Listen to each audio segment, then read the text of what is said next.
The very first thing a man did after gaining X-ray vision was admire the system goddess's playful innerwear. Enraged, the system goddess sent him straight into a world overrun by zombies. What he didn't realize was that before activating the system, Hao Lanren was already among Earth's top-tier fighters. Beating formidable opponents was effortless for him. Because of that, he earned the worship of the masses. They rallied around him and made him the leader of the Lanren gang. From then on, he led his men in cracking down on criminal forces. Before long, he went from a nobody to a powerful man with influence and authority. During that time, there were idiots who tried to assassinate him, but he dealt with them easily every time.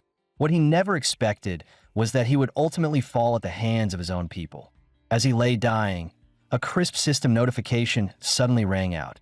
Enter the apocalypse and complete the mission. One look was enough for Hao Lanren to recall all those transmigration and rebirth tropes for novels. Naturally, he wasn't about to miss a chance to be reborn and take revenge. As the mysterious system's prompt began, a woman calling herself the system goddess suddenly appeared. Welcome to the system space. You're now my host. Next, you'll be sent to the apocalyptic world. Let me briefly introduce this apocalypse to you. But Hao Lanren, like a total creep, had his eyes glued to the goddess's figure.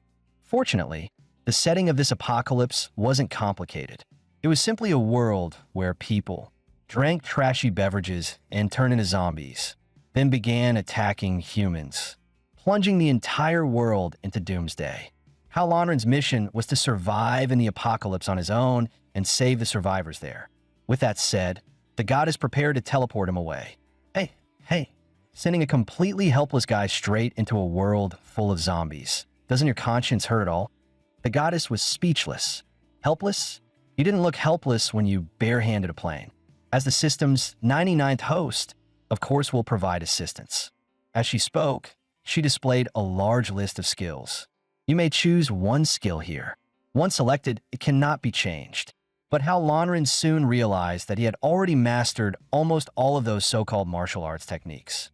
The only exception was this eye technique, which he had never heard of before. So he casually chose the skill, eye technique. Instantly, his vision became much clearer. He could even see things he had never seen before. The goddess immediately sensed something was wrong and violently interrupted his casting. Pervert, don't use eye techniques on me. For the sake of accomplishing something big, he could only endure it for now. To help Hao Lanren grow faster, the goddess specifically explained that this eye technique contained a functional system called Kuei Eye. Simply put, gold, silver, and valuables that had lost all value in the apocalypse could be used by Hao Lanren to upgrade skills in the system and even to open a path back to the original world. That immediately piqued Hao Lanren's interest. You idiots who try to kill me. Fate let me be reborn, and that's the announcement of your doom. After giving Hao Lanren some basic supplies one last time, the goddess teleported him into the apocalyptic world. As he was checking his surroundings, Hao Lanren suddenly heard the sound of someone bathing behind him. A perk already? Thinking about how dangerous the apocalypse was, Hao Lanren immediately activated his eye technique to investigate. The next second, he practically sprayed out 2.5 gene of period blood. Just as Hao Lanren was fantasizing about a beautiful encounter with the apocalypse's female lead, a sharp knife suddenly shot out from behind the shower curtain. After ricocheting multiple times around the room, it steadily returned to the woman's hand. Not bad. You got some skills. As she spoke, the woman angrily lunged to Hao Lanren. But in Hao Lanren's eyes, her techniques were still far too crude. After just a few exchanges, he subdued her with ease. His gaze unconsciously drifted toward the lush spring scenery beneath him. Seeing this, the woman immediately flushed with shame and rage. You pervert. I'll gouge your eyes out. Hao Lanren wasn't truly some depraved, lust-driven man. It's just that, miss, the style of your bathrobe almost woke up my little brother. Hearing that, the woman grew even angrier and leapt up with a flying kick. But this reckless attack made Hao Lanren momentarily unsure whether she was attacking or throwing herself at him.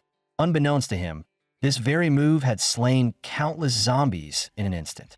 The woman shouted angrily, I can't beat you, and meeting you is just my bad luck. But rather than be humiliated by you, I'd rather die with you. I'll use my blood to lure the zombies. You might defeat me alone, but can you beat that many zombies? Hearing this, Halonren thought it was indeed a good idea. But your hands and feet are restrained by me. How are you going to use blood to lure them? The next second, the woman suddenly lunged forward and bit at him. But she didn't succeed. It wasn't that Halonren dodged. She was simply too starved and weak, collapsing limply instead. Halonren was utterly speechless. He might be a man who liked beautiful women, but he never forced himself on anyone. Women had always submitted of their own will. But after witnessing human nature in the apocalypse, the woman no longer believed such nonsense. If you want to conquer a woman, you first have to conquer her stomach. So Halonren summoned a can with a thought. Hungry? Go ahead, eat. At that moment, Halonren seemed like a god in the woman's eyes. But in the apocalypse, canned food was extremely rare, and she strongly suspected Halonren had ulterior motives. Seeing this, Halonren didn't bother explaining and simply started eating it himself right in front of her. Overwhelmed by hunger, the woman couldn't hold back anymore. There's really nothing wrong. He doesn't seem like he wants to hurt me. That single can of food was quickly finished by her. But clearly, it wasn't enough to fill her up. Do you have any more cans? Halonren smiled. Your name is Yi Xiaoli, right? I've got plenty of food, but you'll need to answer a few questions first. Just like that, Halonren finally gained a rough understanding of his current situation. He learned that he was now in Chuanzhou, a city in southern Huaxia. It was the third year since the zombie outbreak. Most people had moved to the central safe zone, but many survivors were still forced to remain here. So Halonren immediately set off to carry out the task assigned by the goddess. Deal's done. We're even now. And by the way, you've got a pretty good figure. With that, he left behind a blushing Yi Xiaoli. But she quickly packed up her gear and followed after him. A man suddenly appearing in a bathroom with a large amount of food was suspicious no matter how you looked at it. Halonren naturally noticed that she was following him. Whatever, she didn't seem like a bad person. If she wanted to follow, so be it. At the same time, he was looking forward to the surprise the goddess mentioned after killing zombies. What was strange, though, was that he hadn't seen a single zombie along the way.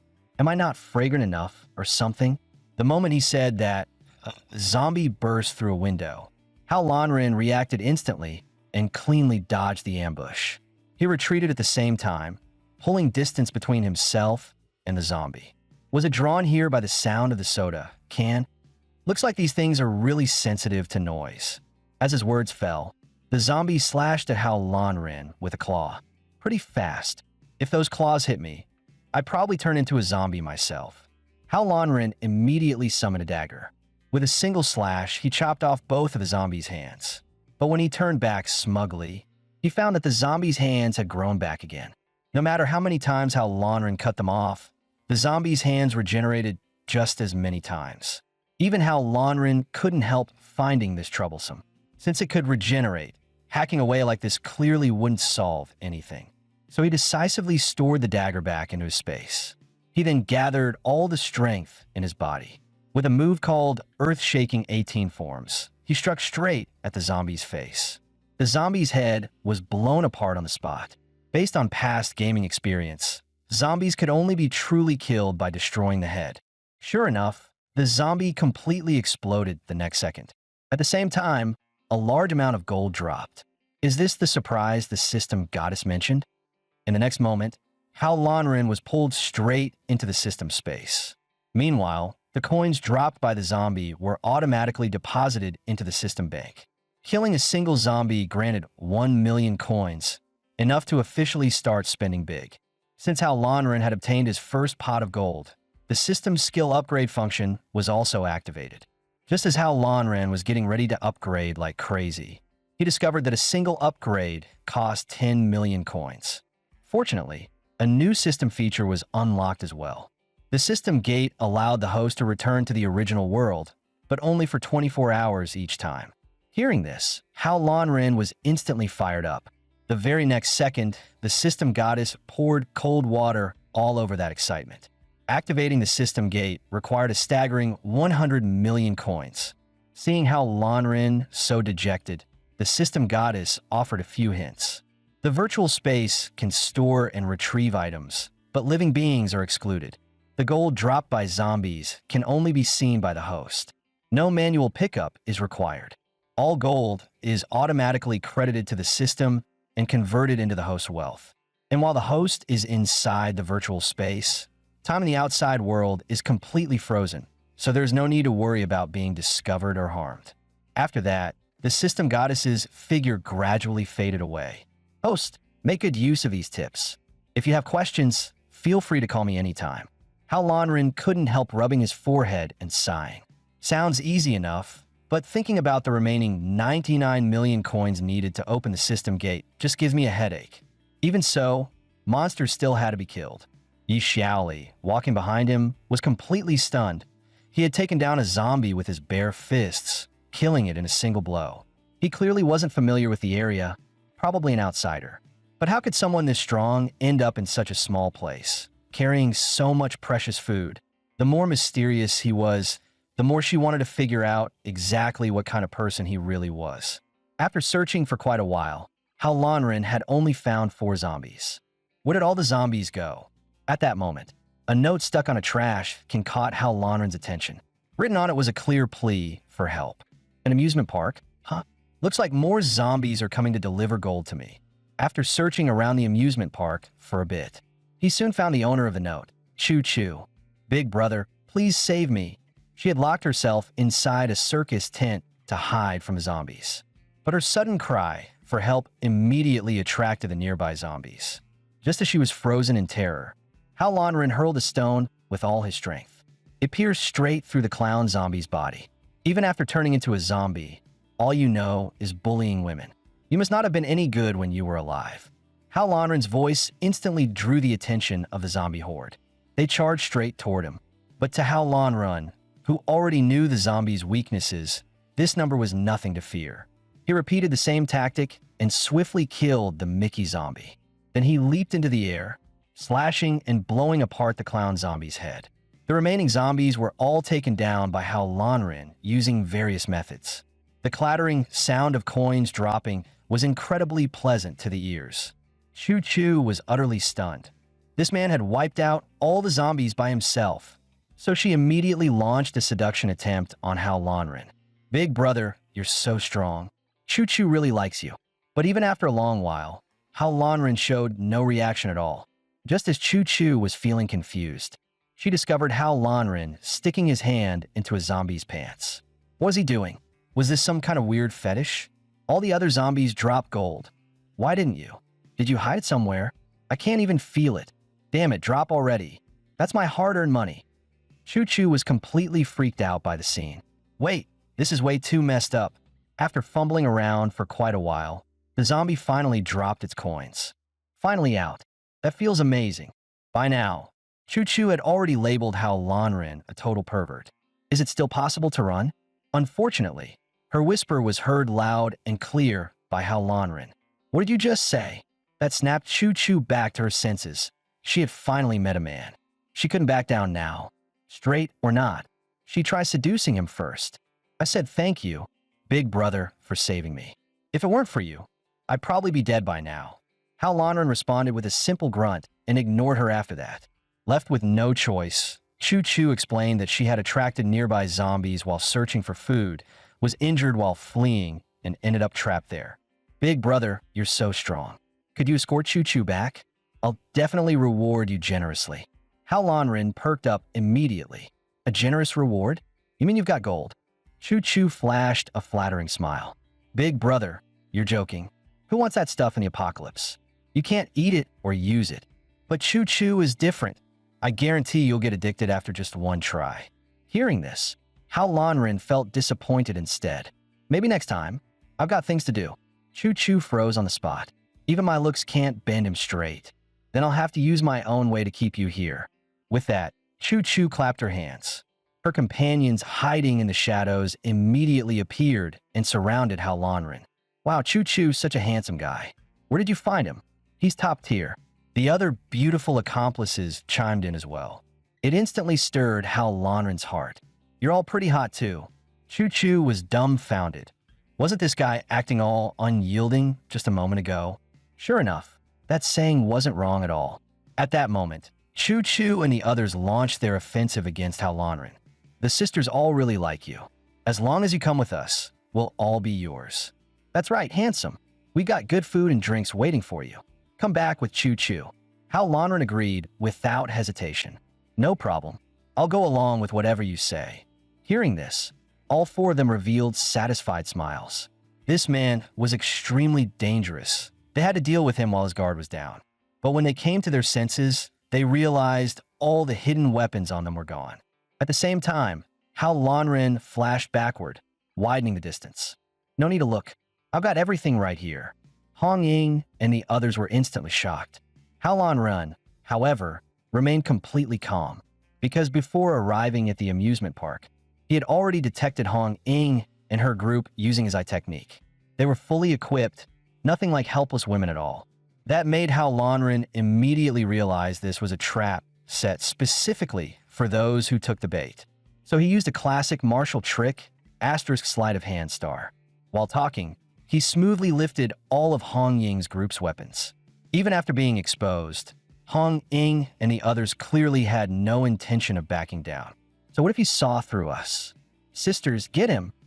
But they had still underestimated Hao Lanren's strength. The blonde attacker, charging head-on, was easily taken down. Even the pink-haired one who tried a sneak attack was caught at a critical moment and restrained by Hao Lanren's whip.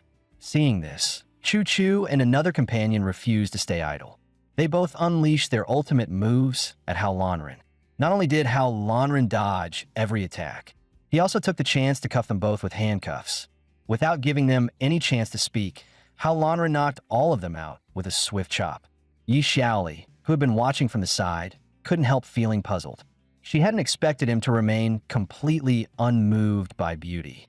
Maybe his earlier appearance in my bathroom really was just a misunderstanding. Meanwhile, Hong Ying and the others were brought by Hao Lanren to a warehouse. What a waste of such good figures. Still, it's strange, ever since the apocalypse, everyone I meet is a woman. After regaining consciousness, Hong Ying immediately threatened him, declaring she was from the Black Lotus gang. You dare treat us like this? Just wait for your revenge. Hao Lanren wasn't afraid at all. If you don't answer a few questions properly, I'll throw all of you out to feed the zombies. First question, what happened to the men in this world? I haven't seen a single one, and you've turned them into prey. Chu Chu replied, because men are rare creatures now. Hao Lanren was completely stunned by that answer. It turned out that after the virus outbreak, under the same conditions, men were usually the first to show symptoms. Before long, men were almost wiped out due to massive infections. But the few men who survived didn't become prized treasures. Instead, they were forced into extreme labor by female factions, becoming fish on the chopping block. Hao Lanren immediately realized how serious the situation was. No matter how strong he was, surviving alone in this apocalypse would be nearly impossible. Since women far outnumbered men, why not form a legion of beautiful women instead? Just then, a massive disturbance interrupted his thoughts. Activating his eye technique, he took a look. What he saw was a large horde of zombies breaking through the barricades and charging in. Hao Lanren finally smiled again. Looks like more zombies are here to deliver me some money. As he spoke, he pulled out his dagger. With a flash, he instantly killed the zombie at the front. However, zombies were pouring in from all directions. Hao Lanren had no way to spare attention for Hong Ying and the others who were still trapped. What he didn't expect was that Chu Chu, in order to escape alive, would abandon her companions without hesitation. Now that he already had the information he needed, those people no longer mattered to him. Just you wait. Only then did Hao Lanren respond. I'll be waiting any time. With that, he plunged straight into the zombie horde, cutting them down without mercy.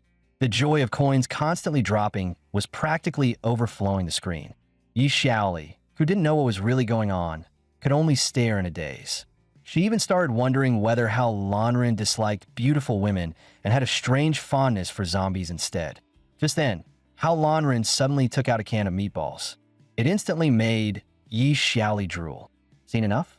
If I die, all these tasty cans are gone. Hearing that, Yi Xiaoli immediately climbed down from the Ferris wheel. She jumped onto a motorcycle and sped straight toward Hao Lanren. Then she quickly pulled him onto the bike. Hold on to those cans. If even one goes missing, I won't let you off. Hal Lanra nodded. Got it. Drive. He really did feel a bit sorry about leaving all that gold behind. But with zombies gathering in greater numbers, if they didn't leave now, they wouldn't be able to leave at all. Bye-bye, zombies. Don't get in the way of me enjoying a romantic moment with a beauty. That teasing instantly made Yi Xiaoli blush. Who's having a romantic moment with you? Hold tight. I'm speeding up. But when he grabbed on, his hand landed right on something soft. In an instant, several bumps popped up on Hal Lanra's head. If it weren't for the food, I wouldn't have come to save you, let alone waste such precious gasoline. Before long, the two arrived at Yi Xiaoli's base. Hal Lanran couldn't help but marvel at how many bases she had. After the apocalypse broke out, the villas in the rich district became abandoned ruins, and she had converted them into bases. But with resources so scarce in the apocalypse, where did you even find a motorcycle that still has gas? Only then did he learn it was a birthday gift her father had given Yi Xiaoli. She had planned to ride it towards central China to look for her parents, but the north gate of Chuanzhou was packed with zombies. She tried several times and couldn't break through, and had no idea whether her parents were still alive. Hearing this, Hal Lanran fell silent for a long while. In the end, all he could do was take out an apple as a small comfort. She really was a total foodie. Still, this was a good chance to ask about her background. So Hal Lanran asked Yi Xiaoli, "Why are you following me? Don't tell me you've fallen for me." Yi Xiaoli immediately blushed. "Who would fall for you?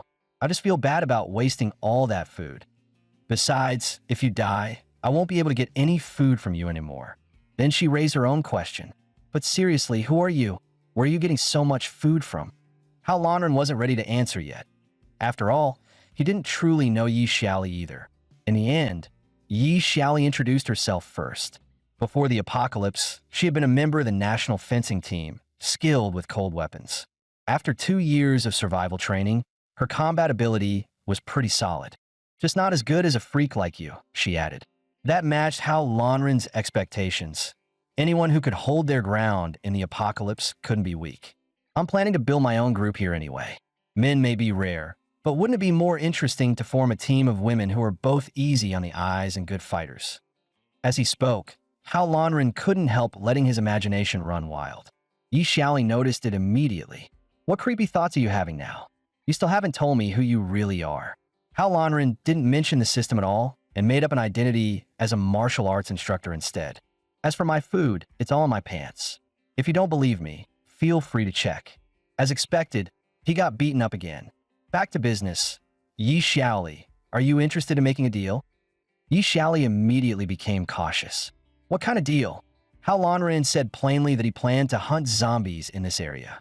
Since Yi Xiaoli knew the terrain extremely well, he wanted her to act as his guide. Yi Xiaoli was hesitant at first, but Hal Lanran's offer was tempting. Canned food and apples every meal. And after traveling together for a while, she realized Hal Lanran wasn't a bad person. So the two happily reached an agreement. "By the way, when those women from the Black Lotus gang tried to seduce you earlier, I thought you'd fall for it. Didn't expect you to stay so composed like a real gentleman." Hal Lanran grew smug. "Of course. Let me tell you, there's nothing in this world that can shake my resolve."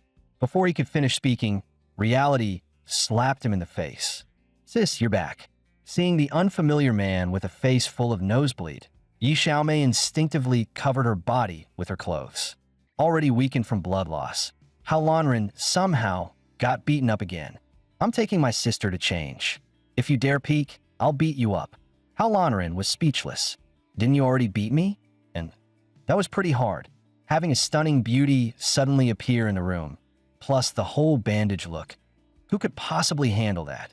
After the two of them went inside, Hal Lanran carefully examined the room. He unexpectedly spotted a gold bracelet displayed in a cabinet. The original owner must have left in a hurry and forgotten to take it.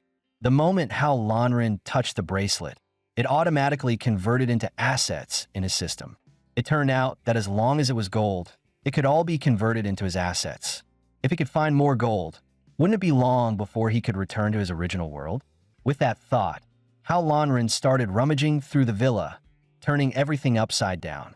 This quickly caught the attention of Yi Xiaoli, who had just finished changing clothes. "What are you doing?" Hal Lanran hurriedly made up an excuse. After all, he couldn't exactly say he needed gold to boost his system output. Fortunately, Yi Xiaoli didn't press the issue. After that, Yi Xiaomei introduced herself. She explained that she didn't know there was a guest at home, which was why she had come out dressed like that. Hao Lanren didn't mind. It was all just a misunderstanding. Yi Xiaoli, however, was displeased. Why are you apologizing to him?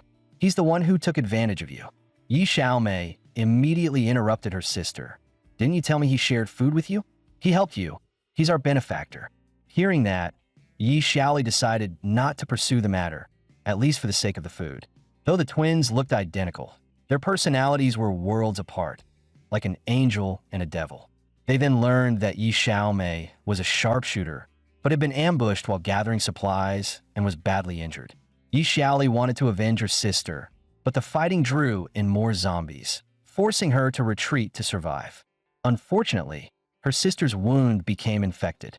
Xiaoli searched many places but couldn't find any anti-inflammatory medicine. Her sister was growing weaker by the day and likely wouldn't last much longer. At this point, Xiaoli was already in tears, begging Hao Lanren to find some medicine to treat her sister. Hao Lanren began to scheme inwardly. These two sisters were not only beautiful but highly skilled. If he could bring them into his group, wouldn't he gain a huge advantage in the apocalypse? As for the medicine, the only option was to return to his original world. But his coins were still far from sufficient, meaning he would need their help as well. So Hao Lanren said, I can save her, but you'll have to help me find gold. If you agree, I'll not only get you the medicine, but also provide you with the best food in the apocalypse. The moment he finished speaking, the two sisters agreed without hesitation. At that moment, Xiaomei mentioned a casino in the western part of the city, where the chips were made of solid gold. There had to be a massive stockpile of gold there. However, the place had become a gigantic zombie nest, and with just a few of them, there was no way they could take it head-on. Hearing this, Hao Lanren grew visibly excited. Fighting zombies while collecting gold sounded perfect. If things went smoothly, he'd soon earn enough to return to his original world. Don't worry, I have my own plan. He then took out food and fruit. Get a good rest tonight. We move out early tomorrow. Unexpectedly, a faint rustling of footsteps came from nearby. Hao Lanren immediately activated his X-ray vision to check the situation. What he saw were members of the Black Lotus gang.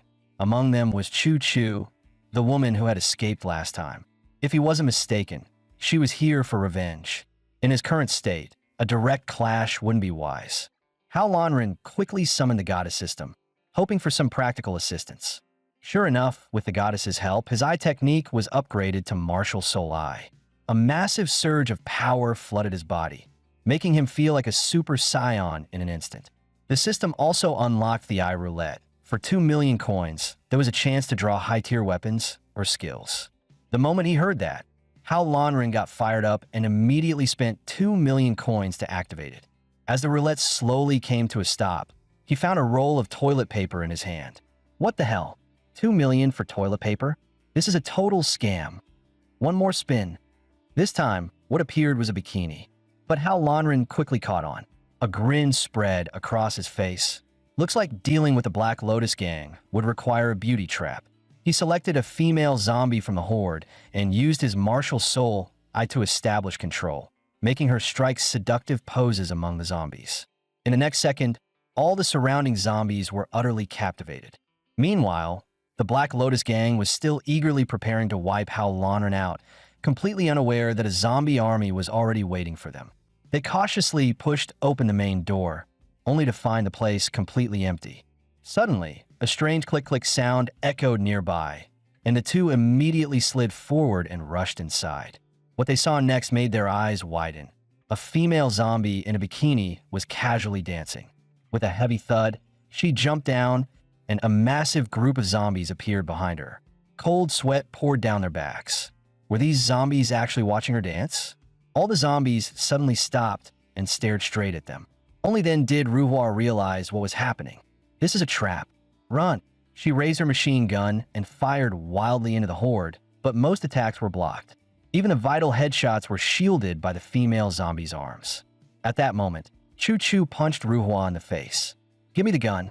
I've worked for the Black Lotus gang for so long and got nothing. There's no way I'm dying here today. Before Ruhua could react, Chu Chu snatched the weapon from her hands. At the same time, the female zombie charged toward them, carrying a container of gasoline. Completely panicked, Chu Chu lost control and unloaded a frantic burst of gunfire. Ruhua tried to stop her, but it was already too late. The bullets ignited the gasoline, triggering a violent explosion that engulfed the entire building in flames. Meanwhile, Hao Lanren had already withdrawn from the area. A system notification popped up. "Congratulations, host. You have obtained 1 million coins." Hao Lanren grinned. So, controlling zombies to kill other zombies also drops coins. This feels amazing. His expression immediately annoyed Xiaoli. "You pervert. Don't think I don't know what's going through your head." Hao Lanren looked confused, but when he turned around, he saw Xiao Mei blushing deeply. As they led the sisters toward the casino to search for gold, the ground suddenly began to shake violently. Turning back, they saw an unprecedented giant zombie. With just a low roar, it shattered glass for miles around. Xiaoli said grimly that this zombie was called Evil Ghoul, with attack power 100 times greater than ordinary zombies. Getting into the casino won't be easy. Hao Lanren remained unconcerned. He picked up a stone and flicked it hard against a distant road sign, and the sharp sound immediately drew the Evil Ghoul's attention. Taking advantage of the moment, Hao Lanren controlled the zombie to stand atop the Evil Ghoul's head and stab toward the back of its skull. But the Evil Ghoul caught it effortlessly. With a slight squeeze, the zombie's bones shattered completely. It then tossed the zombie into its mouth and chewed loudly. Hao Lanren's heart sank. This Evil Ghoul wasn't just destructive, it was intelligent. His eye technique clearly wasn't high-level enough to control it. At that moment, the goddess system suddenly appeared and informed Hao Lanren that Evil Ghoul was a high-tier zombie, evolved by devouring 10,000 zombies. Although it couldn't be controlled yet, killing Evil Ghoul would yield an enormous amount of coins. You have 3 days. The reward is 100 million coins and a special bonus. Hao Lanren instantly got excited. Doesn't that mean I can go straight back to my original world? While he was lost in his fantasy, one of the girls poked him. "We should take a detour and look for gold first." "No, we're still getting the gold, but I'm definitely killing Evil Ghoul too. Don't worry, I have a plan." With that, Hao Lanren hoisted one of the girls onto his shoulder and slowly headed toward the casino. The front entrance was obviously out of the question, so they sneaked in from the back and reached a relatively safe room. When they opened the door, everything inside looked normal. But the moment Hao Lanren stepped in, an unknown slippery liquid sent him out of control, and he slammed into the bed frame with a loud bang.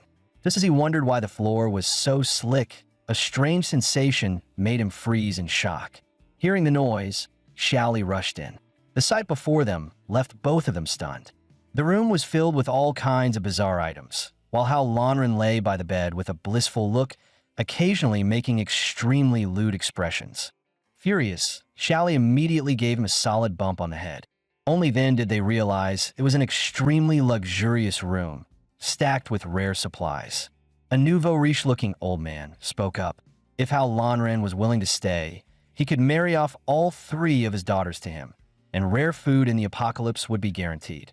Hao Lanren froze as the 3 daughters gathered around him, treating him like an emperor. But he still flatly refused. After all, apocalypse food had 0 nutrition. Supporting 3 wives would destroy his body. The old man looked utterly shocked. "Young man, are you joking? Or do you still have family outside? If so, bring them all over. We'll be one big family anyway."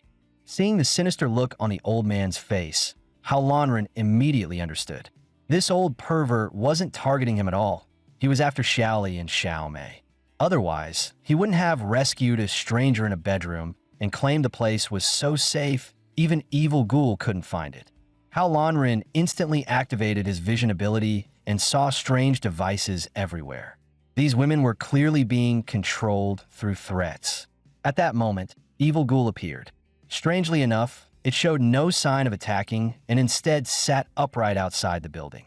While Hao Lanren was puzzled, the old man pressed him again, claiming this was every man's dream. Hao Lanren became certain the old man was dangerous, and he wasn't strong enough to face Evil Ghoul yet, so he decided to leave for now. Standing up, he politely said, "Your offer is tempting, but I'd rather stay a single shut-in in the apocalypse," and turned to leave. As expected, the next second the old man slapped the woman across the face, cursing her as useless for failing to keep even one man. He then calmly adjusted his bow tie. The woman seemed to understand instantly and dropped to her knees, begging desperately for mercy. The old man didn't even spare her a glance and coldly ordered Evil Ghoul, "Eat her." In the next instant, Evil Ghoul casually lifted the woman and tossed her straight into its mouth. All that food I wasted luring her in, just to have her bring those beauties to me. Since that brat doesn't know his place, I won't hold back anymore. With that, the old man stood atop Evil Ghoul's shoulder and slowly moved in the direction Hao Lanrin and Xiaoli had fled. After returning to their hideout, Hao Lanrin told Xiaoli everything that had happened and brought back disinfectant. Treating Xiaomei's wounds and leaving immediately became the top priority. He also handed Xiaomei the sniper rifle he had drawn from the system. Xiaomei asked curiously where he had gotten it. Hao Lanrin teased that he'd pulled out of his pants. The answer earned him another solid beating. Just as Xiaoli was applying medicine to her sister, violent tremors shook the area outside. It was the old man, bringing Evil Ghoul with him. Thankfully, they hadn't pinpointed the exact location yet, but Evil Ghoul suddenly sat down as if gathering power. In the next second, it unleashed a furious roar, devastating trees, cars, and buildings within a 10-mile radius. Hao Lanrin's hiding place was no exception, and the windows shattered instantly. Using his vision ability, he saw a strange aura drilling straight into Evil Ghoul's ear. "Damn it, we've been locked onto," Hao Lanrin shouted. The next moment, Blood Evil Ghoul pointed directly at their position. The old man chased them relentlessly with Evil Ghoul. Xiaoli narrowly escaped its grasp and sprinted into a nearby underground casino. Lust flashing in his eyes, the old man ordered Evil Ghoul to stop and entered the casino alone. Unaware, he was stepping straight into Hao Lanrin's trap. Spotting Xiaoli hiding in a corner with part of her clothes exposed, the old man immediately grabbed her shoulder. The next instant, a handkerchief was placed over his face. A powerful blow followed, slamming him hard into a nearby wall. The old man was stunned. Why was this girl so strong, and why did her voice sound different? Taking a closer look, he realized the girl had already turned into a sharp-looking young man. Enraged, the old man roared, "Evil Ghoul, kill him!" As expected, the floor collapsed in the next second, and Evil Ghoul's fist came crashing down. Hao Lanrin, however, remained perfectly calm, because he was about to do something that would disgrace his ancestors. He tore off his outer clothes, revealing a pink pajama set, then struck an outrageously seductive pose. The old man froze in shock. "Don't tell me you're into this." Even Evil Ghoul's eyes turned dreamy. Hao Lanrin then flicked a durian shell out of his pocket. Using the ultimate secret technique of old men everywhere, he blew Evil Ghoul a passionate flying kiss. "Little Ghoul, make him kneel." The old man burst into laughter. "You think Evil Ghoul is that easy to control? You must be dreaming." Unbeknownst to him, Evil Ghoul had already lifted the old man up and slammed him down onto the durian shell with a loud thud. The old man screamed in agony. Seeing the plan succeed, Hao Lanrin flashed Evil Ghoul a sweetheart gesture, making it grin foolishly. Evil Ghoul restrained the old man's arms tightly, while Hao Lanrin stepped on him. "Now, let you experience the whip of love." Hao Lanrin pummeled the old man's backside mercilessly, leaving him bloody and begging on his knees. At that moment, the old man took advantage of the distraction, pulled out a small bottle of green liquid, and gulped it down. Sensing danger, Hao Lanrin clenched his fist and slammed a powerful punch into the old man's chest, one that should have been fatal. To his shock, the old man slowly stood back up, the hole in his body visibly regenerating before his eyes. Hao Lanrin's expression darkened. "Regeneration?" The old man smirked. "Kid, you're impressive. You actually forced me to use this. Since it's come to this, you're dying here today." With that, the old man lunged straight at Hao Lanrin. Hao Lanrin stayed calm, dodged the attack, and drove his fist straight into the bloated pig-like face. The old man's head exploded instantly, splattering everywhere. Yet he was immortal. In the next moment, he wrapped his arms around Hao Lanrin. His hands clenched tightly onto Hao Lanrin's clothes. Feeling disgusted, Hao Lanren kicked him away with all his strength. The fat man spun a full 360 degrees in midair before crashing down, sitting there gasping for breath. Then he revealed a triumphant grin, holding up the clothes he had torn off Hao Lanren. You fell for it. He ripped them to shreds on the spot. Hao Lanren's expression changed as he glanced behind him, realizing a piece of his pajama outfit was missing. He instantly understood. So you pretended to fight me to the death. Your real goal was to destroy my pajamas and take back control of Evil Ghoul. Seeing the old man's pig-like head fully regenerated, Hao Lanren fell into brief thought. He hadn't expected that drink to regenerate even a crushed head. The old man gave him no time to think and roared while tugging his bow tie. Evil Ghoul, kill him. Hao Lanren sneered. I was planning to play a bit longer, but since you're in such a hurry to die, I'll grant your wish. With that, he activated the kaleidoscope Evil Wheel Eye. Evil Ghoul's attack came crashing down, but Hao Lanren dodged it with a single flash step. With his eye technique active, Evil Ghoul's movements looked as slow as a koala's. Hao Lanren weaved effortlessly through every opening. Facing Evil Ghoul's umbilical cord machine gun attacks, Hao Lanren saw through every trajectory and grabbed the third eye embedded in the cord, twisting it lightly until its color changed. Sensing the danger to its third eye, Evil Ghoul flew into a rage. It threw a punch at Hao Lanren, but he held the cord with one hand and looked at it with disdain. Is that all you've got? My turn. He then shot forward like a cannonball, dragging the cord around Evil Ghoul's arm before soaring upward and looping it around Evil Ghoul's neck, tying a deadly knot. Watching Hao Lanren gain the upper hand, even in direct combat with Evil Ghoul, the old man broke out in cold sweat, realizing he was facing a true monster. Suddenly, he sensed his invincibility drug wearing off and bolted toward the exit in panic. At that moment, Shally darted past him and slashed his kidney with a swift strike. Pain exploded through his body as the fat man roared, "You bitch! I can regenerate, but that still hurts like hell." Before he could get far, an armor-piercing round blasted straight through his body.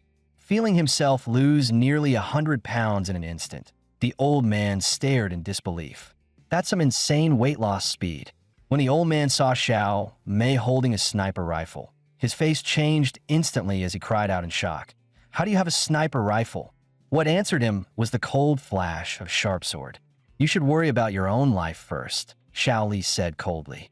Brother Hao Lanren already said it. Today, you're leaving here horizontally. But in the blink of an eye, the fat man who had just slimmed down rapidly swelled again, returning to his original size. Xiao Li widened her eyes. If my sister drinks that serum, wouldn't it cure her infected wound?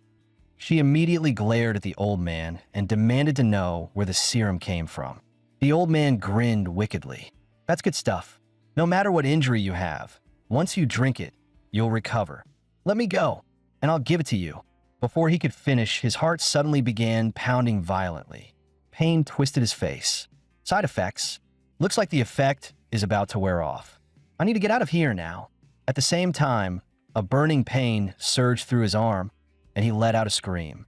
They thought binding the Evil Ghoul's neck with its umbilical cord would be enough to control it, but instead it brutally tore the cord off itself. The moment the cord snapped, the Evil Ghoul went completely berserk and charged straight at Hao Lanren. Hao Lanren didn't retreat. He sprinted up the Evil Ghoul's arm and leapt onto its shoulder, his pupils shifting. The Mangekyo Evil Wheel I activated as he clenched his fist and slammed it hard into the Evil Ghoul's head. With a thunderous crash, the Evil Ghoul collapsed heavily to the ground, but its wound crackled with energy and regenerated at a visible speed. Hao Lanren immediately changed tactics, controlling two zombies to circle rapidly around the Evil Ghoul. Driven mad by the constant provocation, the evil Oni struck with full force, only to shatter its own cervical spine. Seizing the moment, Hao Lanren shot forward like a cannonball, landing on the Evil Ghoul's shoulder and unleashing a storm of meteor fist strikes at its head. In just 0.1 seconds, he pierced straight through its skull, and the Evil Ghoul collapsed lifelessly to the ground. The old man's body began to mutate, turning into a half-human, half-ghoul creature as he muttered. He told me the side effects were only muscle atrophy, so why did it turn out like this? Hao Lanren stepped up, pulled out the bottle of happy water, and coldly asked who had given it to him. Already heavily corroded by the substance, the old man kept vomiting unknown fluids, repeating over and over, "I need to find him." How Lonren's expression darkened. "Who is he?" "The one who gave you the drug." "Where is he now?" But the man was already completely consumed by happy water, no longer human nor ghoul. He staggered and retched, even mistaking the evil ghoul, who regarded him as a father and tried to save him, for a grim reaper coming to kill him. Witnessing this, the evil ghoul shed tears of sorrow, but as the building collapsed, both were buried forever beneath the ruins. In the next instant, massive cracks spread across the giant safe ahead, blinding light pouring out from within. To uncover the truth, How Lonren walked straight toward it. A huge vault door emerged from the glowed as Xiaomei hesitated. Xiaoli swung her blade at it, only for the weapon to shatter instantly, leaving her stunned. How Lonren pushed the two aside, loosened up his joints, and prepared to take action himself. To their surprise, the shameless guy simply bent down and started entering a password. Xiaoli and Xiaomei stared at the photo in confusion until they noticed the numbers on the back and suddenly understood. With a click, the vault door slowly opened, revealing mountains of gold inside. How Lonren's eyes sparkled. As expected of the casino vault, this should be enough for me to return to my original world. Xiaomei interrupted, puzzled. Brother how did you know the password? How Lonren handed over the photo and explained. After the apocalypse began, the casino owners stockpiled gold, hoping to rise again once the virus was gone. He wrote the vault password on the back of a photo and tore it in half. One half was hidden in a secret office room, the other kept in his suit pocket. Later, the old man took the suit and didn't think much of it, even losing the photo while following me. By sheer coincidence, I obtained both halves and reconstructed the password. Xiaomei was still puzzled. I don't understand why Brother How wants gold in the apocalypse. Gold is completely worthless, not even as valuable as a bottle of mineral water. What they didn't know was that this gold could be exchanged by How Lonren for anything they wanted. He merely touched the gold, and it began to vanish at a speed visible to the naked eye. Xiaoli and Xiaomei were both stunned, even thinking that How Lonren might be the reincarnation of a great mage.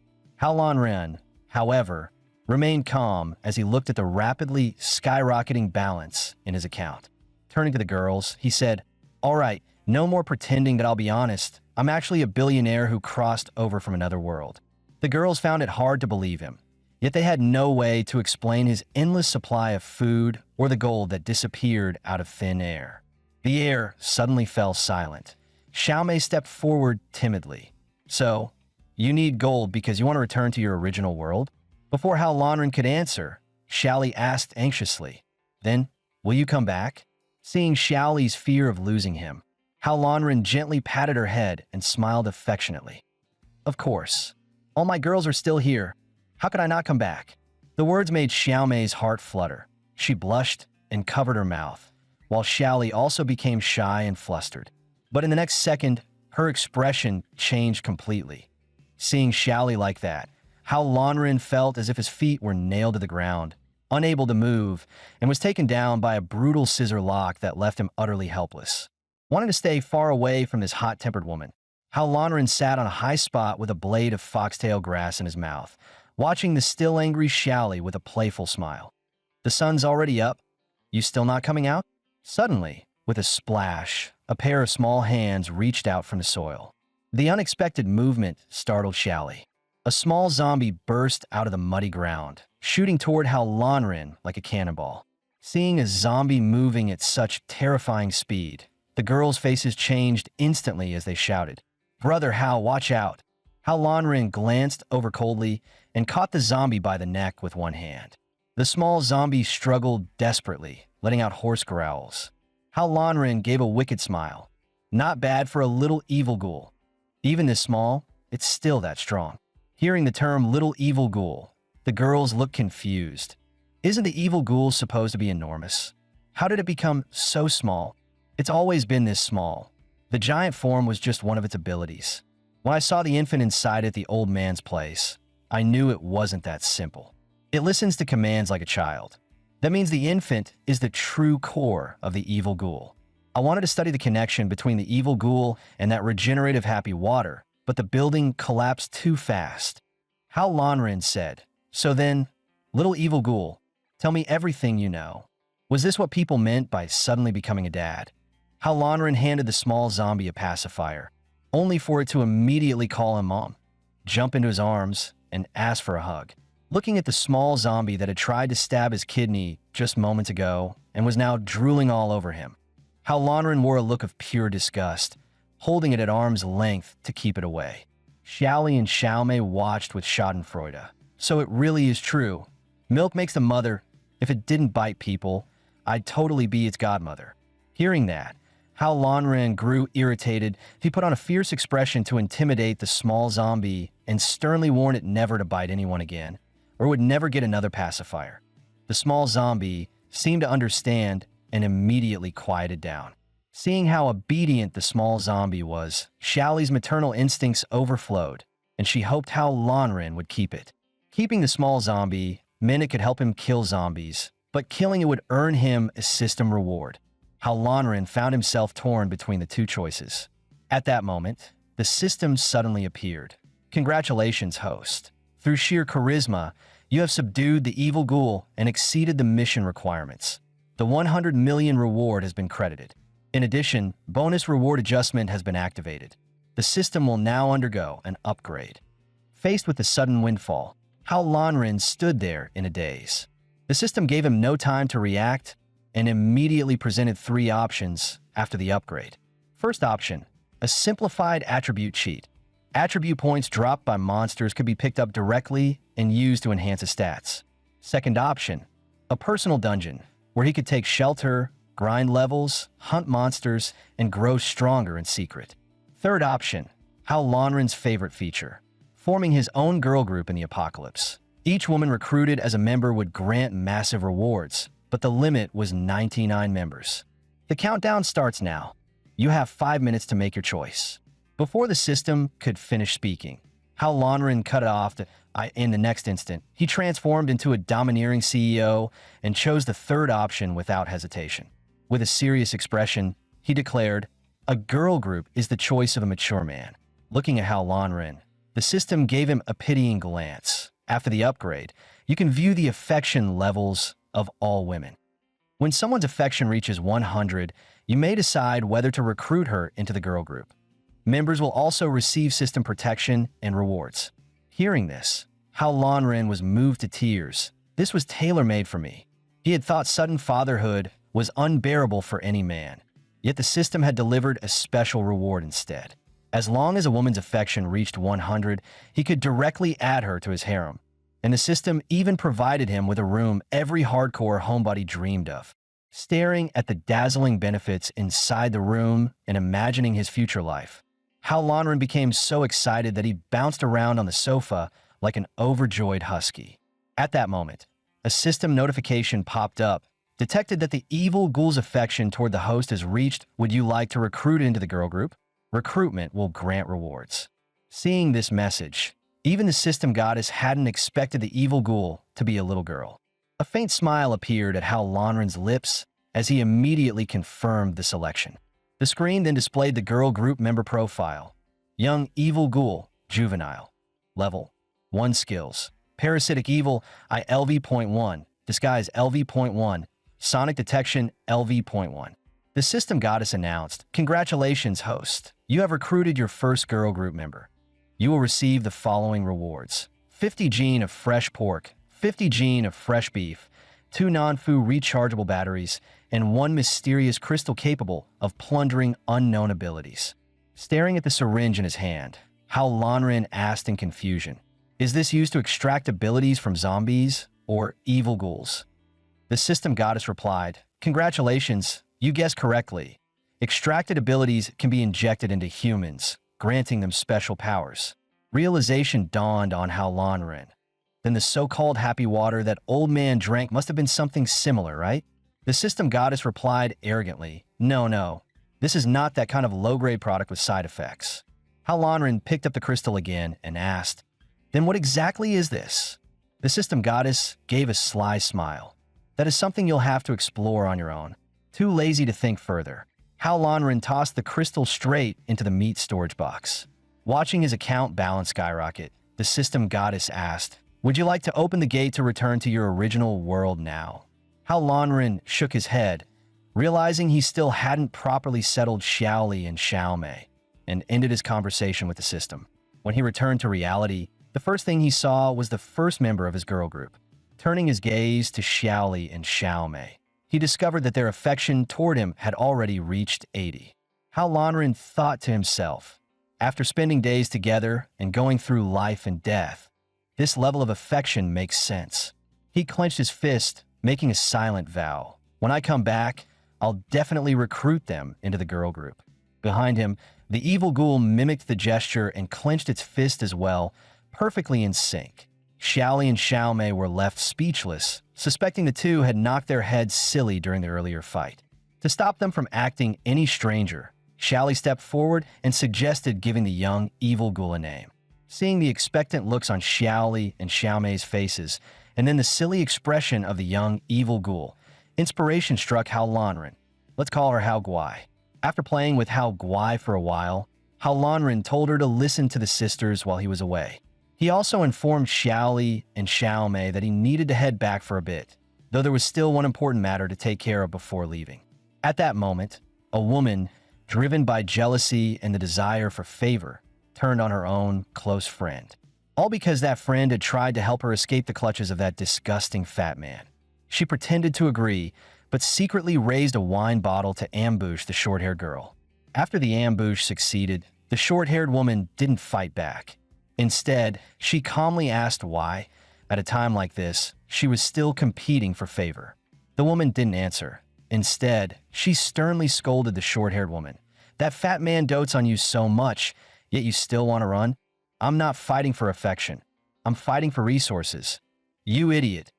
Food only gets scarcer if you die. I get to live longer." The short-haired woman clenched her teeth in fury. "If this is what you call living, then I'd rather die outside. Just give me the fat man's car keys that I'll leave on my own."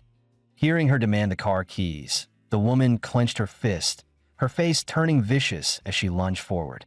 The short-haired woman had no intention of fighting back and kept retreating, but her foot slipped. She lost her balance and was slashed across the shoulder. Seeing she had nowhere left to retreat, the woman pressed the attack. Luckily, the short-haired woman barely managed to block it, avoiding a fatal stab to the waist. By then, she was at her limit. Just as the two were locked in a deadlock, Hao Lanren arrived at the door with Hao Guai and kicked it open. The door slammed shut again, pinning both women in place. Seeing the empty room, Hao Lanren and Hao Guai looked puzzled. When they turned and saw the two women clinging to each other, they briefly thought something indecent was going on. The next second, the woman dropped to her knees, a dagger buried deep in her chest. When the short-haired woman realized it was Hao Lanren, she finally relaxed, but the thought that the fat man might be right behind him sent her sprinting madly toward the door. After hearing Hao Lanren say the fat man was dead, she froze, her face filled with shock, unable to believe that someone who controlled the evil ghoul could actually be killed. Hao Lanren said coldly, "I killed that woman's ATM." To his surprise, the short-haired woman sneered, "Good. That sick bastard deserved it." It turned out that these women had all been captured and imprisoned here by that fat man. Although he provided them with extremely precious food in the apocalypse, his twisted obsessions made them desperate to escape. When Hao Lanren arrived, the woman thought he had come to take them away. After learning that he was only investigating the happy water, she felt a trace of disappointment, but still told him everything she knew. The fat man would secretly go out alone at midnight once every 2 months. One time, the woman accidentally discovered that he was meeting someone called Brother Chin, and the two even discussed the evil ghoul. Brother Chin warned him that if the evil ghoul failed to evolve within half a year, he would kill him outright. Hao Lanren glanced at Hao Guai and asked in confusion, "The evil ghoul can still evolve. And who exactly is this Brother Chin?"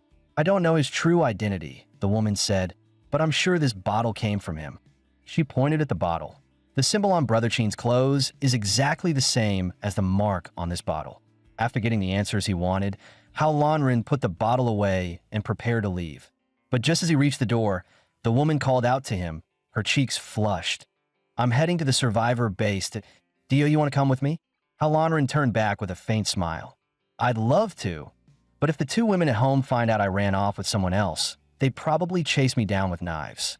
Watching him leave just like that, the woman felt a deep sense of reluctance, secretly wishing she could be someone he truly cared about. After returning home, Halonren left plenty of food and water for Xiaoli and Xiaomei, and even cleared out all the zombies in the surrounding area. Only then did he summon the goddess system once more, preparing to open the gateway back to his original world. He placed one hand on the gate, and the system immediately announced, "Transit gate activated. 100 million coins deducted. Return duration, 24 hours. After 24 hours, the transit gate will reopen and send you back to the apocalypse." Time flow between both worlds is synchronized. The return location will be the same as the previous activation point. A blinding light enveloped Halonren, and in the next instant, he was standing before a familiar gate. As he slowly pushed it open, the scene before him made his eyes widen in disbelief. The moment Halonren returned from the apocalypse, he saw a group of burly men aiming guns at him, while the woman he once loved, who had ultimately caused his death, approached him with a mocking smile. Seeing Halonren standing there completely unharmed, the woman's expression instantly turned ugly. She couldn't believe what she was seeing, that the person closest to him. She knew all his trump cards. There was no way he could have survived a plane crash unscathed. In her mind, Halonren was merely putting on a brave front. Halonren looked at her shocked expression and sneered. "Are you scared? Are you already wondering whether you should kneel down and beg me for forgiveness?" The woman still didn't believe he had any ability to fight back. She scoffed arrogantly. "You're about to die, and you're still pretending."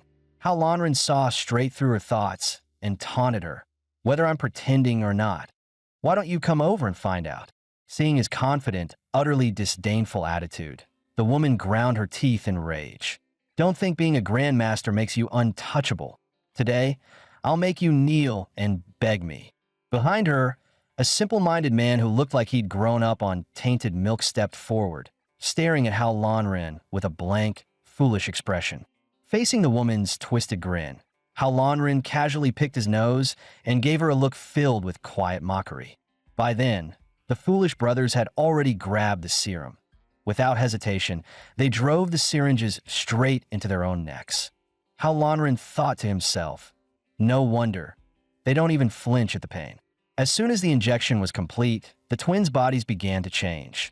The woman looked at Halonren confidently and said, "Martial masters are divided into innate, post-innate, grandmaster, and great-grandmaster. Each level has an insurmountable gap." The brothers' clothes tore apart as their muscles rapidly swelled, making them look like roasted pigs suddenly standing upright. The woman sneered. "This serum boosts their strength and speed tenfold. Right now, you're nothing more than a lamb waiting to be slaughtered." Just then, a voice interrupted her. When the woman saw who was approaching, her expression instantly changed. It was Yufeng, CEO of FSM Biotech, who had long admired Halonren. Yufeng stepped in front of Halonren with commanding presence, calmly scanning the burly men around them. "I'd like to see who dares lay a hand on my person." Hearing the words "my person," Halonren suddenly looked shy, his thoughts clearly wandering somewhere inappropriate. Because of Yufeng's status, the woman didn't dare attack directly. She sneered darkly at Halonren. "What? The mighty leader of the men's gang now needs a woman to protect him? A real man shields women from the storm." Halonren gave a wicked smile and stepped forward, placing himself in front of Yufeng instead, though why Yufeng thought he was being reckless and couldn't help but look worried. Halonren quickly reassured him, then walked toward the foolish brothers with open disdain. At this moment, the foolish brothers were wildly swinging what they proudly called their homework-writing right hand. But the moment they saw Halonren's expression, they were driven into a frenzy of rage. Fortunately, they weren't completely blinded by anger and decided to let Erlung step forward first to test Halonren's strength. Erlung charged like a cannonball, but Halonren sidestepped effortlessly and flipped up a massive boulder, hurling it straight at him. Erlung kicked the boulder away with one leg, sending shards of rock flying in all directions with terrifying force. The scattered stones were easily blocked by the powerful fighters present. As the dust slowly settled, Hao Lanren's figure gradually came back into view. He spread his hand wide, his gaze sharp as he locked onto Erlong. "If you want to fight," he said coldly, "then come." At first, Hao Lanren thought the woman had hired the two grandmasters under duress, so he held back. But after realizing that every move they made was lethal, he finally stopped restraining himself. Seeing Hao Lanren get serious, the once dominant Xiong heir sneered, in the next instant, Hao Lanren unleashed a Tang sect secret art, Ghost Shadow Steps. With a sharp whoosh, his figure vanished. In the blink of an eye, Hao Lanren appeared behind Xiong heir. A crushing pressure hit him, as he couldn't track Hao Lanren's movements at all.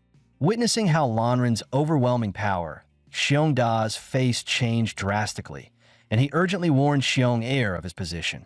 But when Xiong heir slashed backward, Hao Lanren was already gone. Watching the two struggle in panic, reduced to pure defense, Hao Lanren decided to add insult to injury and launched a relentless verbal assault. Xiongda and Xiong heir quickly devised a plan, preparing a pincer attack from above and below.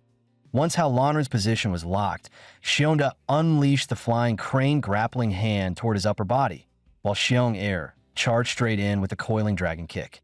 Sensing the surge in their strength under the effects of the serum, Hao Lanren activated the purple gold demon eye and rushed forward using Ghost Shadow Steps. Hao Lanren struck Xiong Da's lower back with a palm. The ultimate art, bone-melting soft palm, erupted, and Xiong Da immediately spat out blood. Xiong heir, charging too recklessly, overshot his target. When he turned back and saw Xiong Da's miserable state, he skidded to a halt, sparks flying across the ground, then fixed Hao Lanren with a murderous glare. If looks could kill, Hao Lanren would have died 10,000 times already. Xiong heir's face twisted with rage. He threw a punch straight at Hao Lanren's head, but under the purple gold demon eye, the attack moved as slowly as a crawling snail. Only an afterimage lingered in the air, while Xiong heir's fist slammed squarely into Xiong Da's face, forcing out what little blood he had left. Seeing Xiong Da roll his eyes, Xiong heir's eyes went wide in shock, and he instinctively cursed aloud. At that moment, Hao Lanren appeared behind Xiong Da, extending his palm as energy rapidly gathered within it. With the ultimate, supreme Tathagata palm crashing down, both Xiong Da and Xiong heir were slammed into the wall, kicking up a massive cloud of dust. When the smoke cleared, Xiong Da and Xiong heir lay motionless amid the rubble. The man showed no reaction to the woman throwing herself at him. Every assassin she had sent was easily dealt with by Hao Lanren. Witnessing this, he was utterly shaken by Hao Lanren's strength. He had planned to slip away before being noticed, but just as the woman stepped onto the plane with one foot, Hao Lanren called out to her. Hao Lanren's face darkened, veins bulging as he said coldly, "Did you really leave me and let your brain grow on your chest? Have you already forgotten what happens to people who betray me?" Trembling, the woman asked, "What do I need to do for you to let me go?" Hao Lanren turned with a sinister smile. "Simple. Just tell me who gave you the drug." Standing face to face with him, the woman couldn't believe the condition was that straightforward. But with no strength left to resist, she clenched her teeth and confessed everything.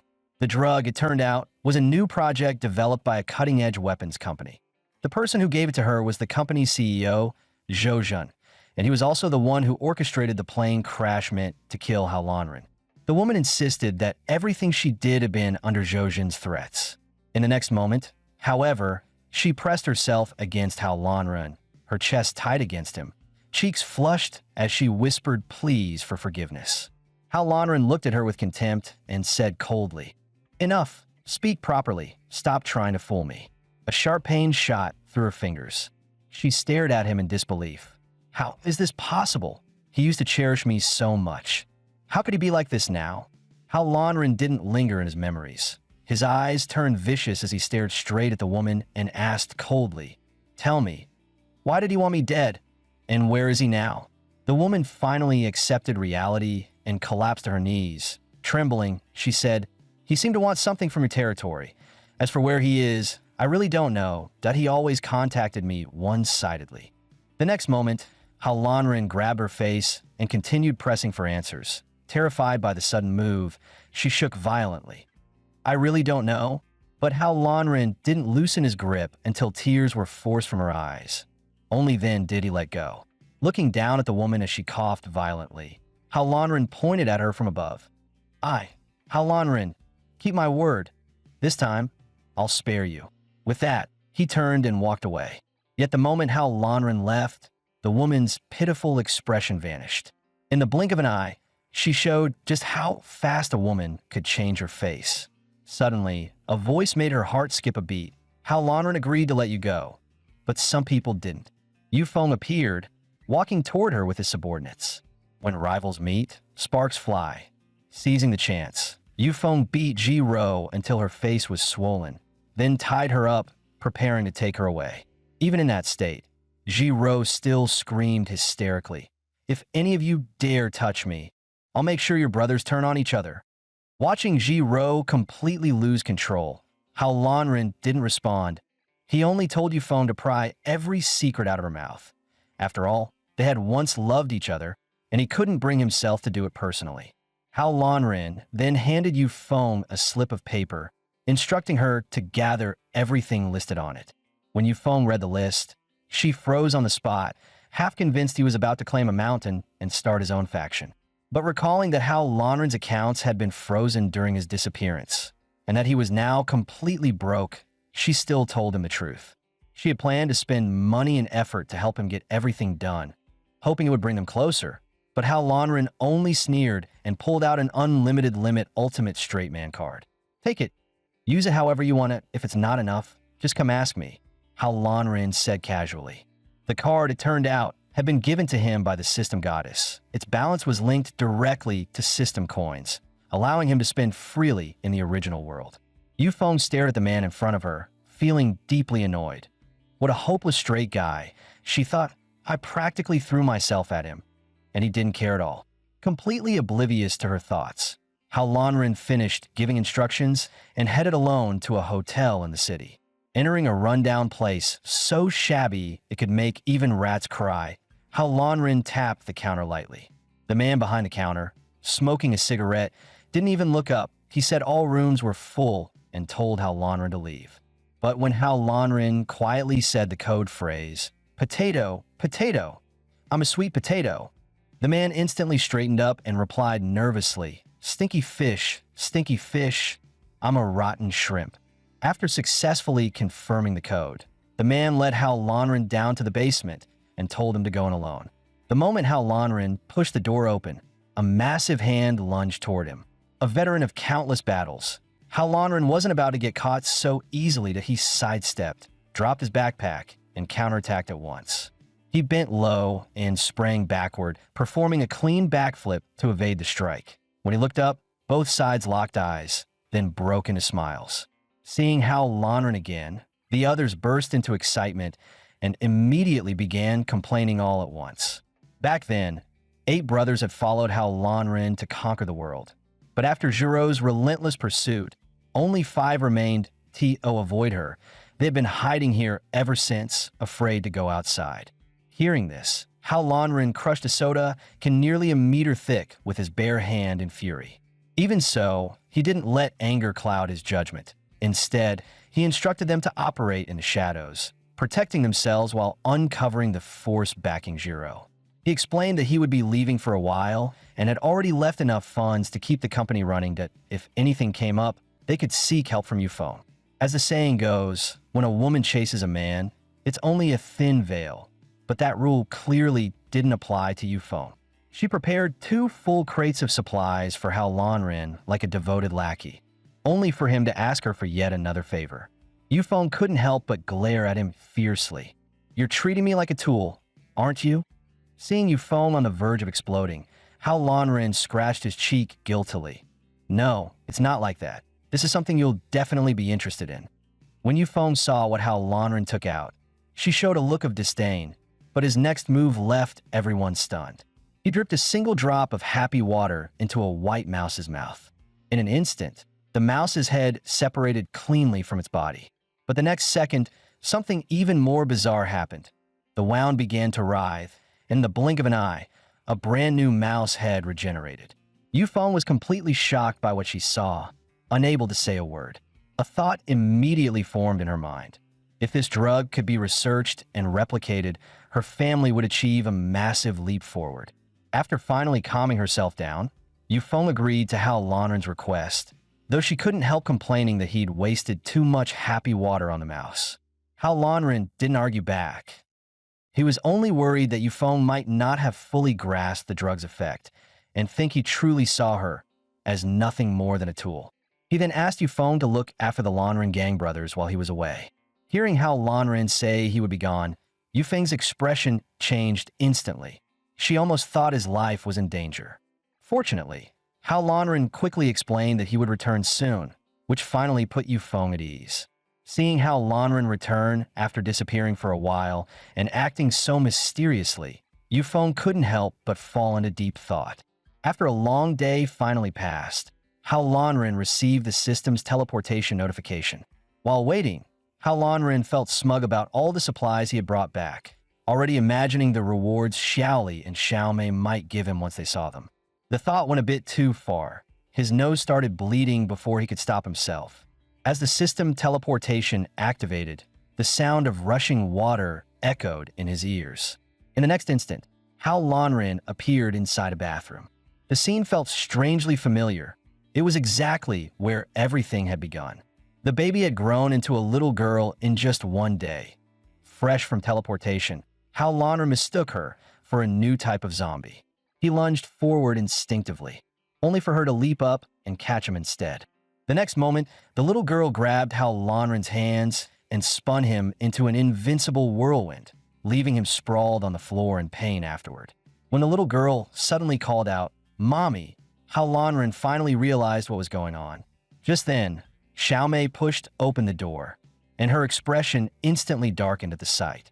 Hao Lanren immediately understood what she was thinking and hurriedly explained, "It's not what it looks like." After an awkward stretch of silence, the little girl finally finished changing her clothes. Hao Lanren then learned the whole story from Xiaomei. Seeing her remain silent, he thought she was about to let it go. The next second, Xiaomei looked at him with open sarcasm. "I never thought you'd be such a beast. Even kids aren't off limits to you." Hao Lanren coughed awkwardly, trying to ease the tension, then made up an excuse so ridiculous even a dog wouldn't believe it. Xiaomei shot him a look of pure disdain. "So, are you satisfied now? Go play with Hao Guai next." Hearing the words "play a game," Hao Lanren assumed the issue was over. When he found out it was soccer, he even bragged about dribbling like Messi and shooting like Heskey. Before he could finish, Hao Guai unleashed a brutal shot straight to his face, nearly knocking his brains loose. Regaining his senses, Hao Lanren could only save face by saying, "I underestimated it, didn't dodge in time." Just like that, the incident finally came to an end. That night, Hao Lanren took out the supplies he had brought back and prepared a barbecue on the rooftop for Xiaomei and Hao Guai. Xiaomei was no longer angry and explained that Hao Guai had turned into a little girl after sneaking some pork. As she grew, her speech became smoother, but her thinking was still childlike. She didn't even know to take off her clothes when bathing. Hearing the word clothes, Hao Lanren remembered the new outfits and equipment he had brought back from the original world and handed them to Xiaomei. While Xiaomei was changing clothes, Hao Lanren wondered whether Hao Guai's abilities had changed now that she had grown. He opened the system interface, which displayed Member Status, Hao Guai, Growth Stage, Level 5. Skills. Parasitic Evil, LV.1, Disguise LV.1, Sonic Search LV.1. Seeing that Hao Guai had only advanced from infancy to the growth stage, Hao Lanren felt puzzled. At that moment, a voice interrupted his thoughts as Xiaomei and Hao Guai came out, already changed. Acting like a full-time dad, Hao Lanren treated Hao Guai to a hearty meal. Only then did he learn from her that, before evolving, she had eaten not only meat but also a red stone. Hearing about the red stone, Hao Lanren suddenly understood.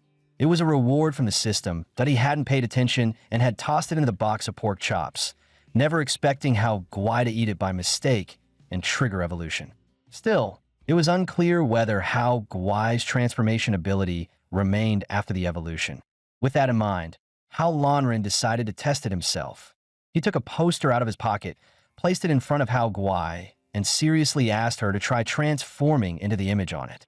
But when Hao Guai saw what was on the poster, she froze on the spot. At that moment, the tightly shut door suddenly began to bang loudly. Thinking it was Xiaoli returning from outside, Xiaomei opened the door without any caution. The next second, a zombie with a face full of pustules and green drool dripping from its mouth appeared right behind Xiaomei. Seeing the zombie so close, Xiaomei's eyes filled with terror. Hao Lanren, holding a skewer in his mouth, shouted for Xiaomei to hurry back and eat the barbecue, leaving the rest to him. The zombie was pulling bamboo skewers out of its own body. Watching the green fluid ooze from its wounds, Hao Lanren immediately judged that it had no regenerative ability. He instantly sprang into action, leaping forward like a bamboo skewer wolf and attacking the zombie with the skewers in his hands. However, this level of damage was nothing more than painless acupuncture to the zombie. The zombie ripped out another skewer and flung it straight at Hao Guai, but she caught it effortlessly. Yet the green liquid coating the skewer began to corrode Hao Guai's small hand. Seeing this, Xiaomei cried out in alarm, telling Hao Guai to let go immediately. At that moment, green gas and liquid started pouring out of the zombie's wounds until its entire body was engulfed. The zombie slowly closed in on Hao Guai, while Hao Guai grasped the power of lightning, her wounds healing instantly. She even raised her fingers delicately, her entire body radiating with dazzling light. Only then did Hao Lanren realize that he had originally wanted Hao Guai to transform into the big sister from the poster, but she had been pretending she couldn't in actual combat. She instead transformed into his own appearance and even copied his techniques to attack the zombie. After she successfully drove the zombie back, Hao Lanren was just starting to feel relieved, thinking he had gained another powerful combat asset. But then she suddenly called him mom and, wearing his appearance, struck an extremely effeminate pose. Hao Lanren's expression instantly darkened, while Xiaomei couldn't help secretly laughing at the side. Hao Lanren wished he could crawl into a hole on the spot. His carefully maintained image in front of Xiaomei shattered in an instant. So he immediately turned and scolded Hao Guai, telling her to change back at once. At that moment, the zombie that had been repelled suddenly lunged forward again, trying to attack Hao Lanren with the corrosive fluid on its arm. Seeing the hands about to touch him, Hao Lanren immediately activated his martial eye soul to control the zombie, only for the system to notify him that the control had failed. Fortunately, Hao Lanren reacted swiftly and easily dodged the attack. He hadn't rushed to kill the zombie earlier because he was testing Hao Guai's abilities. Now that he had his answer, there was no reason to keep it alive. After killing the zombie, the system informed him that it was a special zombie and rewarded him with 5 million gold coins. Hao Lanren fell into thought. Previously, killing zombies only earned 1 million, but now the reward had jumped to 5 million. At that moment, Hao Guai finally reverted to her original form. Looking at the dead zombie, she actually tried to step closer to take a bite. Hao Lanren and Xiaomei were both stunned and hurriedly stopped her, giving her a proper scolding. When Hao Lanren noticed the crystal in Hao Guai's hand, he recalled that it was precisely this item she had eaten to evolve into a little girl. At that moment, the system goddess suddenly summoned Hao Lanren into the system space. After speaking with her, he learned that every zombie contained a special form of energy. Ordinary zombies had energy that was too thin to condense into crystals, but by devouring other zombies, they could continuously accumulate power. With enough energy, a crystal would eventually form, and some could even evolve into powerful abyssal ghouls. In this zombie-infested world, zombies could not only mutate by devouring their own kind, but once the number they consumed reached 10,000, they could even recover their memories and awaken different abilities. That was why, no matter the circumstances, one had to strive forward. Even if turned into a zombie, one should be a zombie with ambition.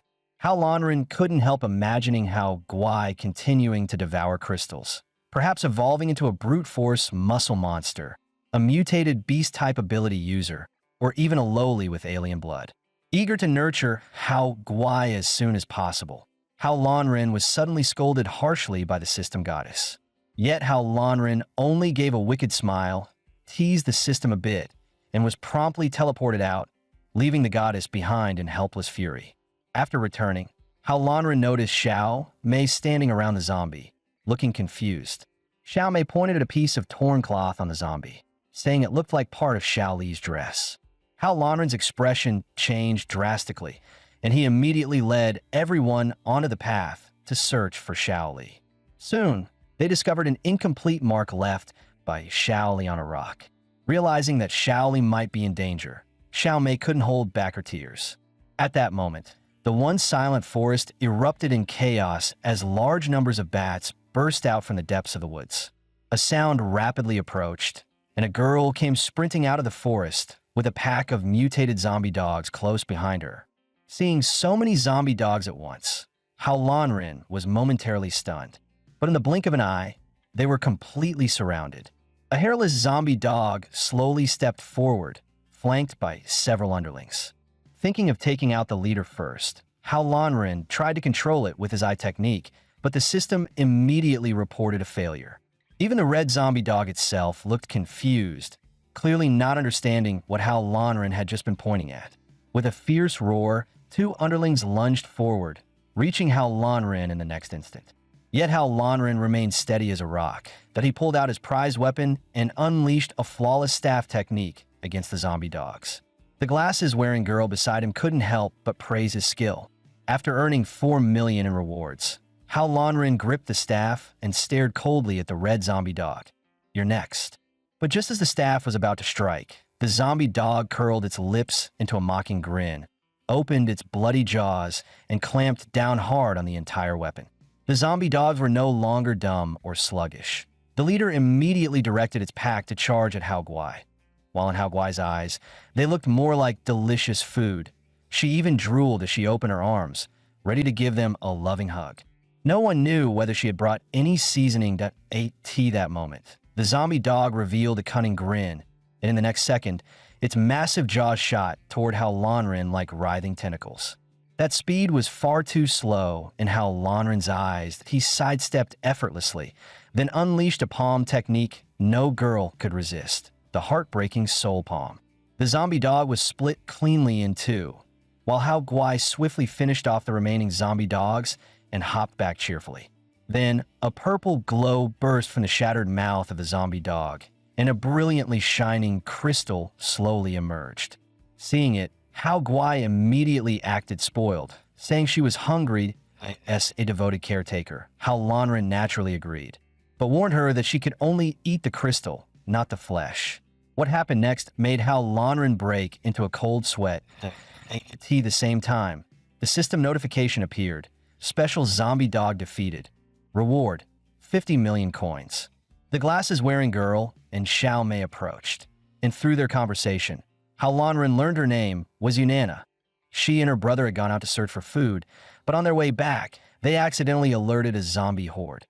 Her brother sacrificed himself to save her. After the fierce battle, fearing it might attract even more zombie dogs, Yunana urgently urged Hao Lanren to leave as soon as possible. However, Xiao Mei remembered that Xiao Li's trail had vanished right here, and with so many zombie dogs nearby, she couldn't shake a growing sense of unease. When the girl nearby heard the name Xiao Li, she cautiously asked Xiao Mei whether it was a girl who looked very similar to her and wore a short skirt. Upon hearing news about Xiao Li, Xiao Mei completely lost control, grabbing the girl and shaking her wildly. From Nana's description, Hao Lanren finally confirmed that Xiao Li had been taken to the abandoned factory.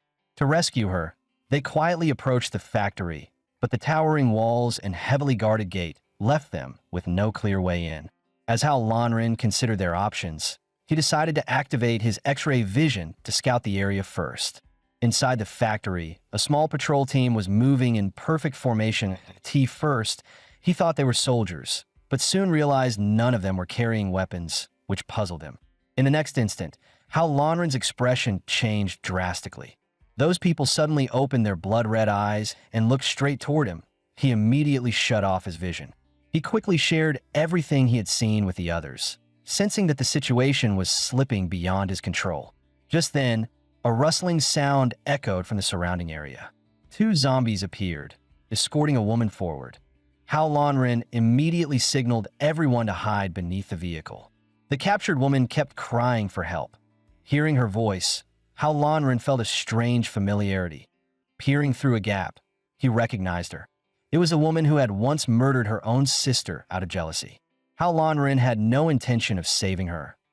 He simply watched coldly as the zombies dragged her into the factory. At that moment, an idea suddenly flashed through Hao Lanren's mind. He turned his gaze toward the two zombies guarding the main gate. In the next second, Hao Lanren and Xiao Mei quickly changed into zombie outfits. With a mischievous grin, he waved Hao Guai over.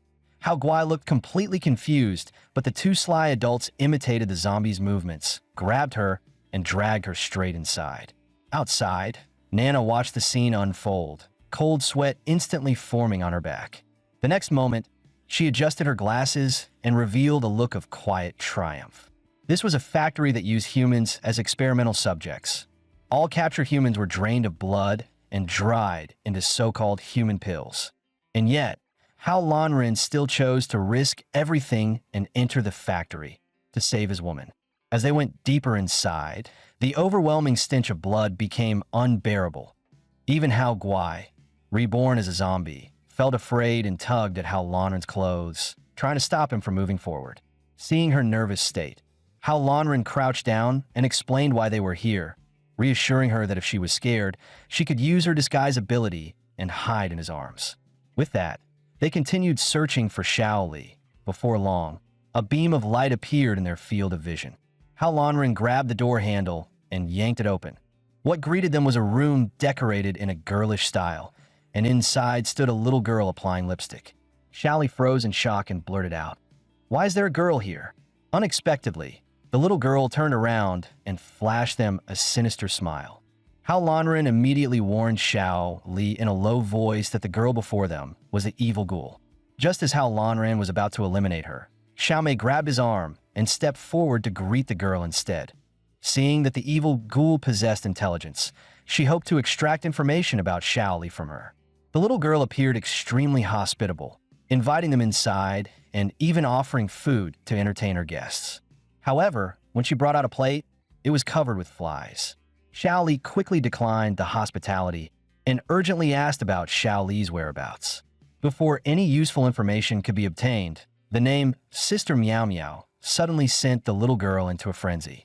She violently flipped the plate, and countless large-headed flies burst out from all over her body. Seeing this, Hao Lanren immediately warned everyone to be careful.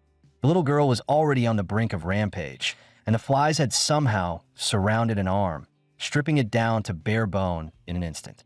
Hao Lanren made a swift decision, signaling everyone to retreat quietly while instructing Hao Guai to use her disguise ability and hide in his arms.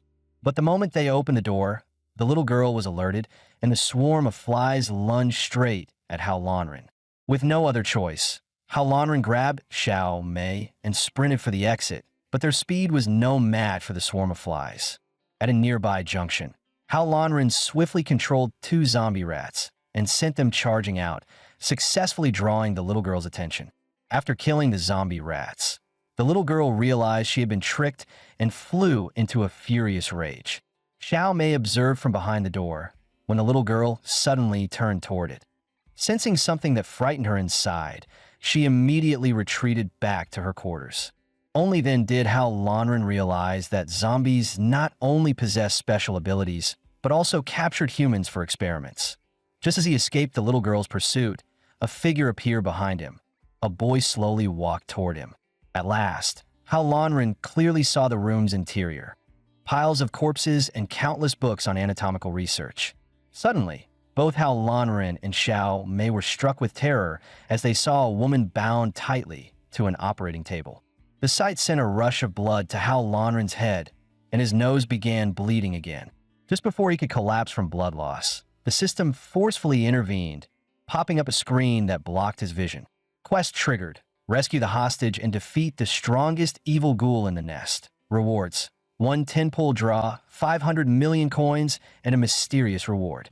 Hearing that it involved another evil ghoul, Hao Lanren felt utterly speechless. He intended to gather some information, but the system merely told him to search for clues on his own before disappearing, leaving him deep in thought. The next moment, Hao Lanren turned confidently toward Chicken Bro and said firmly, That woman is my friend. You're not allowed to touch her. A.S. for the blonde girl. Hand her over, and I'll let you leave. The boy seemed to hear the biggest joke imaginable, a sinister smile spreading across his face. Once my Jimmy Tie-My family arrives, you'll learn exactly how to write the word death. He paused, then glanced at Hao Guai. But the little girl beside you can join us, I can tell. She's the same kind as me, that I won't lay a hand on her.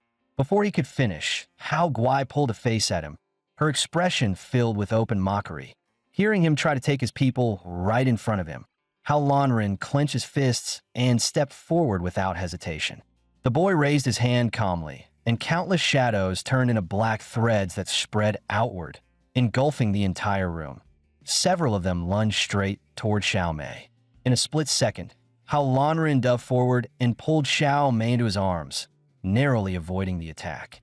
Having never been this close to a man before, Xiao Mei's face flushed crimson, and her affection for Hao Lanren silently climbed to 99.5. Standing in front of her, Hao Lanren stared coldly at the boy and shouted, "Scum! Let that girl go. If you've got guts, come at me." It turned out that the boy had once witnessed his sister being violated with his own eyes. Too weak to resist at the time, he carried an overwhelming hatred toward men. After the apocalypse broke out, he became a zombie and eventually evolved into an evil ghoul with terrifying abilities. In order to revive his sister, he captured countless women for experiments, never expecting that someone would dare come here to rescue them. His face twisted with malice as he unleashed his power at Hao Lanren. The freezing force seemed to tear straight through him, yet in the next instant, Hao Lanren vanished from where he stood. When the boy came back to his senses, he found Hao Lanren standing nearby, casually flipping through a book. Feeling utterly underestimated, the boy clenched his teeth, but realizing he had only used half his strength, excitement surged within him instead. In the next moment, countless shadowy tentacles burst out around Hao Lanren, binding him tightly in place. The crushing pressure felt as if it would tear his body apart, and a smug smile spread across the boy's face. Yet Hao Lanren suddenly broke free, lifting his head with an unmistakable look of mockery. The boy could hardly believe what he was seeing. When he noticed that Xiao Mei had already rescued Shuichen, he completely lost control and redirected his attack toward them. The sudden shadows left Xiao Mei frozen in panic, but at that critical moment, Hao Guai rushed forward and blocked the fatal strike head-on. Seeing his attack neutralized once again, the boy ground his teeth in fury. With the danger gone, Hao Lanren strode toward him angrily and said coldly, "So you planned to take hostages to threaten me, didn't you?" The next instant, he struck Wind Release. Raising Gan, the boy was blasted away, blood spraying from his mouth, and even the core within his body was nearly shattered. He crashed heavily to the ground, curling up as violent coughing racked his body. Hao Lanren walked over and calmly stated that he had not intended to kill him, only to inflict internal injuries, before proposing a deal. If the boy handed over Xiao Li and immediately put an end to his twisted experiments, Hao Lanren would help revive his sister, Meow Meow. Having conducted medical research for so many years, the boy did not believe a single word and regarded it as sheer nonsense. He dropped flat to the ground and forcibly unleashed his ultimate technique, Shadow Imitation Art. However, every attack was stopped cold by Hao Lanren's steel chi barrier before it could reach him.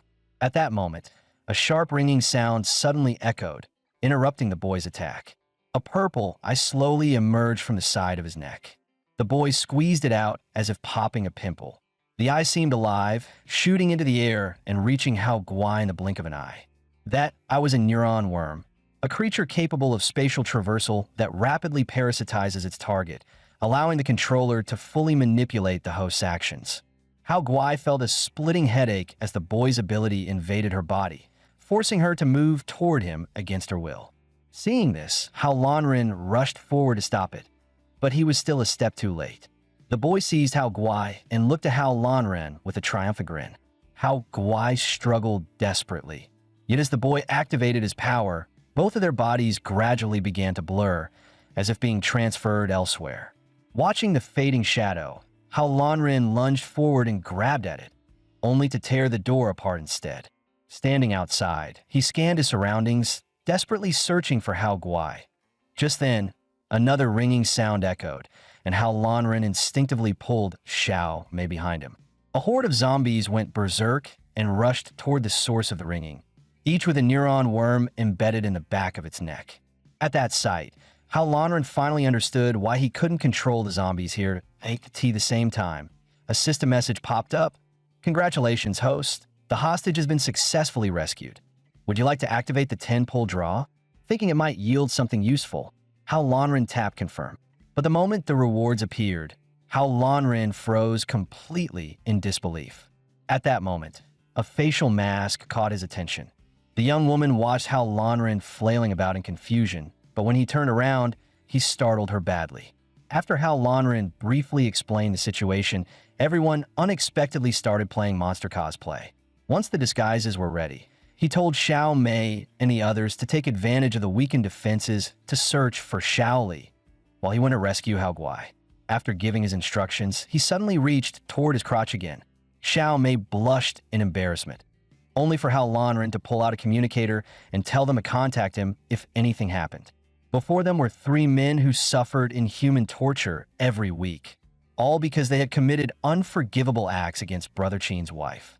Today was once again the day of punishment. After being brutally beaten, the men even begged Brother Qin to kill them, unable to endure the torment any longer. But Brother Qin had no intention of sparing them, that he cast a healing spell to restore their bodies, then controlled a female zombie to begin a new round of torture. The men, faces twisted in agony, screamed hysterically, "Just end this miserable life already." Witnessing such a revolting scene, Hao Lanren couldn't help but vomit. At that moment, the boy teleported in with Hao Guai using his ability.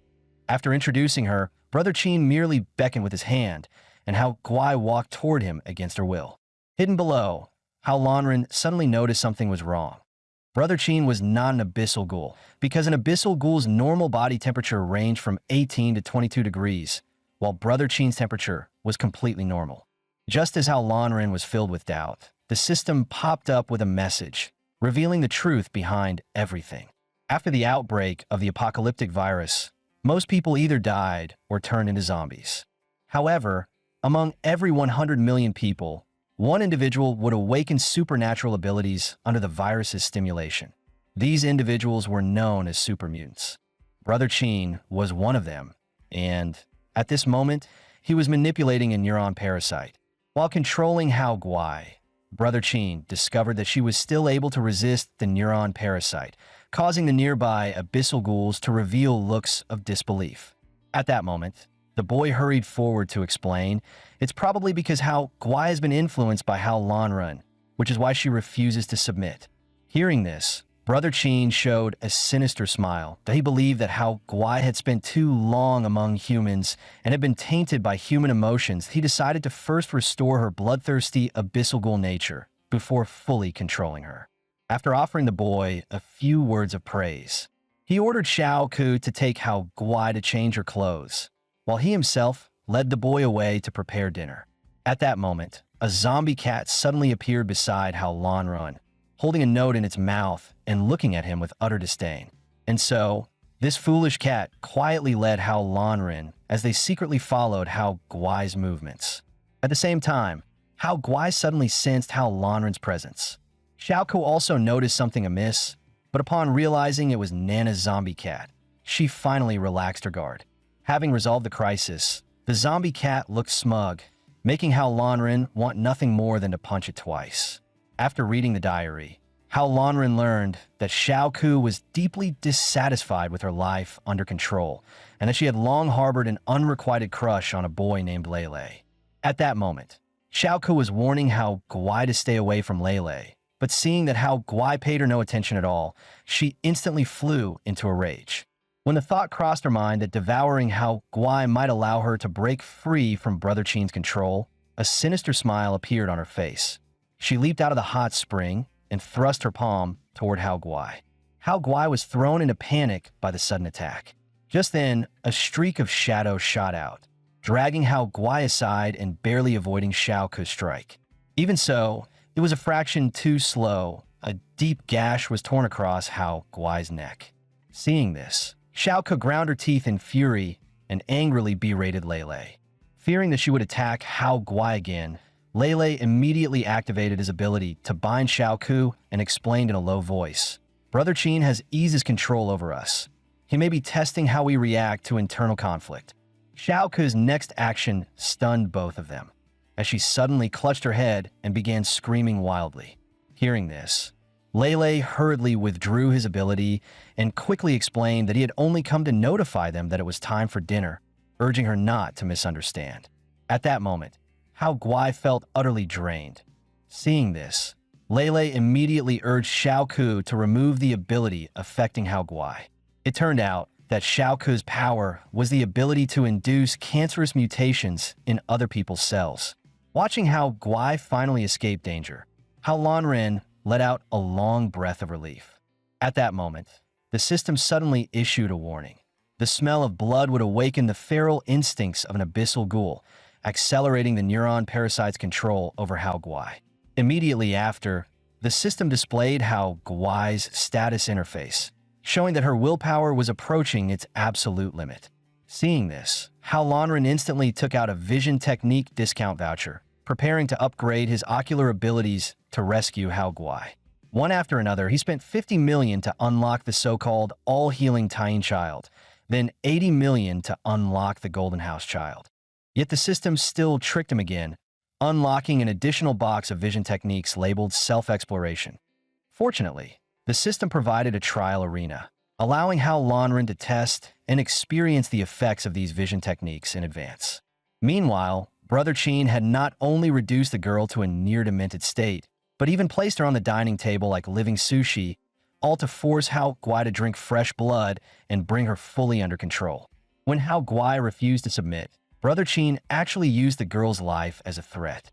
At that critical moment, a beam of golden light descended from the sky, violently shaking Brother Qin's composure. Within the golden light, a figure appeared, scooped the girl into their arms, and shot straight into the sky. Sensing that overwhelming power, Brother Qin assumed it was a super mutant human and even considered capturing her for experimentation. Seeing Xiao Li still unconscious, Hao Lanren immediately activated his vision technique to examine her, only to discover that her brain nerves had suffered extremely severe damage.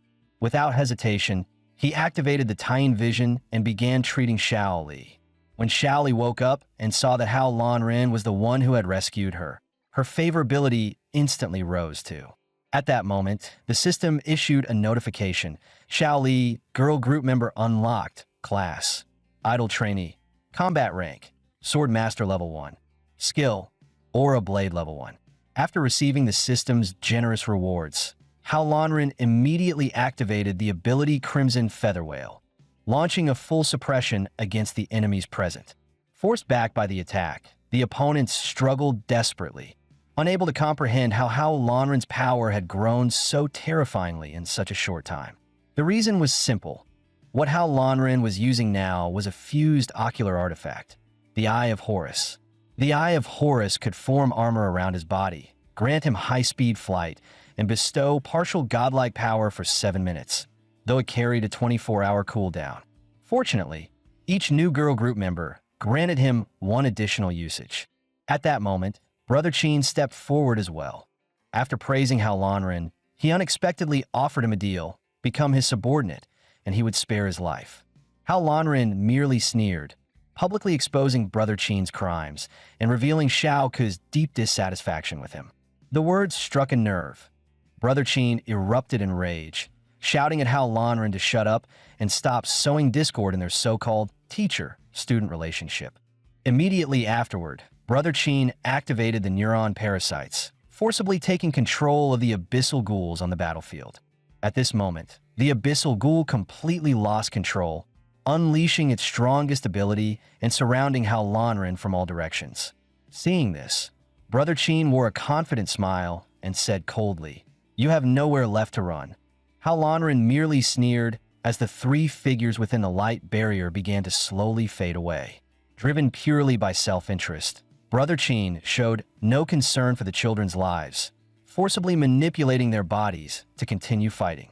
Xiao Ku had already lost consciousness, her abilities activated against her will as she attacked Hao Lanren, only for him to calmly take out a can of insecticide. With a light spray, the fumes spread instantly, knocking the abyssal ghoul girl unconscious on the spot. Realizing she had no control over her powers, Hao Lanren decided to see it through and prepare to use ability extraction to remove her abilities. However, when he saw the purple ability pill, Hao Lanren instinctively felt that swallowing it wouldn't grant power, but would instead cause a complete high-induced meltdown. Meanwhile, on the other side, Hao Guai was locked in fierce combat with Xiao Ku. Xiao Ku attacked with mocking confidence, only to find all her abilities absorbed by Hao Guai's gloves. Xiao Ku was stunned, while Hao Guai excitedly rushed forward and punched, releasing all the absorbed abilities in a single blow. Ravaged by the backlash, Xiao Ku collapsed to the ground, her body covered in wounds, completely unable to resist any further. It turned out that the gloves Hao Guai was wearing had been prepared for her by Hao Lanren long ago in the safe house. Even Xiao Li had been equipped by Hao Lanren with a handy watermelon cleaver. At that moment, Xiao Li coldly stared at Lei Lei and confidently slashed apart his shadow, but due to a brief lapse, she was caught again by the remaining darkness. Seeing this, Hao Lanren rushed forward, picked up the watermelon cleaver from the ground, and freed Xiao Li with a clean anime-style slash. Just as Xiao Li was rescued, a piercing ringing sound suddenly echoed around them, drawing a massive wave of zombies charging straight toward Hao Lanren. It was Brother Qin who had activated the alarm device. He stared at Hao Lanren with a sinister grin and said, "You'll only become zombie fodder. Give up your meaningless resistance." At that moment, Nana urgently warned, "As long as we shut off the alarm, it won't attract any more zombies, and he won't be able to control them to attack us." Before her words even finished, static crackled from the speakers. It was Xiao Mei, who had shut down the main alarm switch from the control room. Furious, Brother Qin clenched his teeth and forcibly sent the nearby zombies rushing in. Suddenly, a figure leapt over the heads of the zombies and dashed toward Nana in the blink of an eye. It was Nana's zombie cat, which immediately buried its head into Nana's chest and refused to move. Seeing this scene, Hao Lanren shamelessly shed tears of envy. The zombie cat even looked back at Hao Lanren with a smug expression, as if showing off. Enraged to the extreme, Hao Lanren unleashed the through-the-mountain strike against the zombie horde. The girl had always regarded Brother Qin as her own family, never realizing that he had only ever treated her as a disposable tool. Just as he was about to lay hands on her again, Hao Lanren grabbed his wrist and stopped him cold. "Touch her one more time," he warned, "and I'll cripple you on the spot." Seeing Hao Lanren stand up for her, Nana couldn't hold back her emotions and burst into tears of gratitude. One when Brother Qin realized Hao Lanren dared to take someone from him. He went completely berserk, activating his ability and forcibly gathering the energy of every neuronal parasite within the zombies. Hao Lanren stared at the surge of energy in shock as it suddenly poured into Hao Guai's body. Hao Guai's eyes went blank, and 3 eerie eyes slowly floated behind her. In the next instant, an uncontrollable howl burst from her throat. The sound carried a crushing mental impact, leaving everyone in agony. Seeing this, Qin Gu released all of the neuron parasites at once. The parasites flooded into the abyssal ghouls, forcing them to rise like walking corpses, their state now identical to Hao Guai's. The abyssal ghouls had completely lost control of their bodies, their faces twisted as they charged at Hao Lanren. Xiao Li stepped in front of Hao Lanren, but the abyssal ghouls dodged her attacks with ease. Qin Gu laughed smugly. Yet the next moment, the abyssal ghouls that evaded the blade failed to withstand Xiao Li's will and were stunned by electricity. Xiao Li rushed forward and severed the neuron parasites controlling them, only to see the parasites fuse together again in an instant. Nana shouted urgently, "You have to wipe out every single parasite at once, or they won't die." Hearing this, Hao Lanren activated his ocular technique, darting between the abyssal ghouls as his strange flames burned the parasites away. Qin Gu ground his teeth in fury, his expression darkening completely. Hao Lanren activated the Taiyin Child, treating the abyssal ghouls. Freed from control, the abyssal ghoul girls quickly came to their senses and hurried to thank Hao Lanren. Then, filled with rage, They turned toward Gu, vented their fury, and charged at him together. A brutal barrage followed, and they only stopped after Gu had completely stopped breathing. Just when everyone thought Gu was truly finished, his voice echoed once again. At that moment, the system issued a mission: stop Gu, with rewards of wealth value and a mysterious grand prize. In the next instant, Gu lashed out, swinging his tentacles toward them. Lele immediately activated his ability to shield everyone. However, both he and Xiao Ku were bound tightly by the tentacles. Seeing this, Hao Lanren rushed forward and activated his ocular technique to rescue them, but he was still too late. The tentacles swallowed the two of them whole. Gu felt the surging energy inside his body and became wildly exhilarated. In the next moment, Hao Lanren shattered the monster's body with a single punch, yet it seemed to have little effect. The creature's remains wriggled violently. In the blink of an eye, Gu reappeared. Now fully controlling the monster, Gu accelerated its writhing movements as countless tentacles wrapped around him, forming a massive sphere of flesh. Everyone stared in disbelief at the sight before them. Suddenly, cracking sounds echoed from the flesh sphere as a jade-like hand burst through the surface, followed by a woman emerging from within. Hao Lanren looked at her and said excitedly, "I'll definitely keep my promise to Nana." Hearing this, Nana immediately turned shy, her affection rising sharply. But when she thought about Lele and Xiao Ke being swallowed by the monster, worry crept back onto her face. Seeing this, Xiao Li and Xiao Mei quickly comforted her. Sure, Hao Lanren is useless at almost everything, but when it comes to fighting, he's absolutely number one. As they spoke, Hao Lanren charged forward and unleashed the flying fire meteor fist. The woman sneered, lifting a single finger. A shadow materialized in front of her and absorbed the attack completely.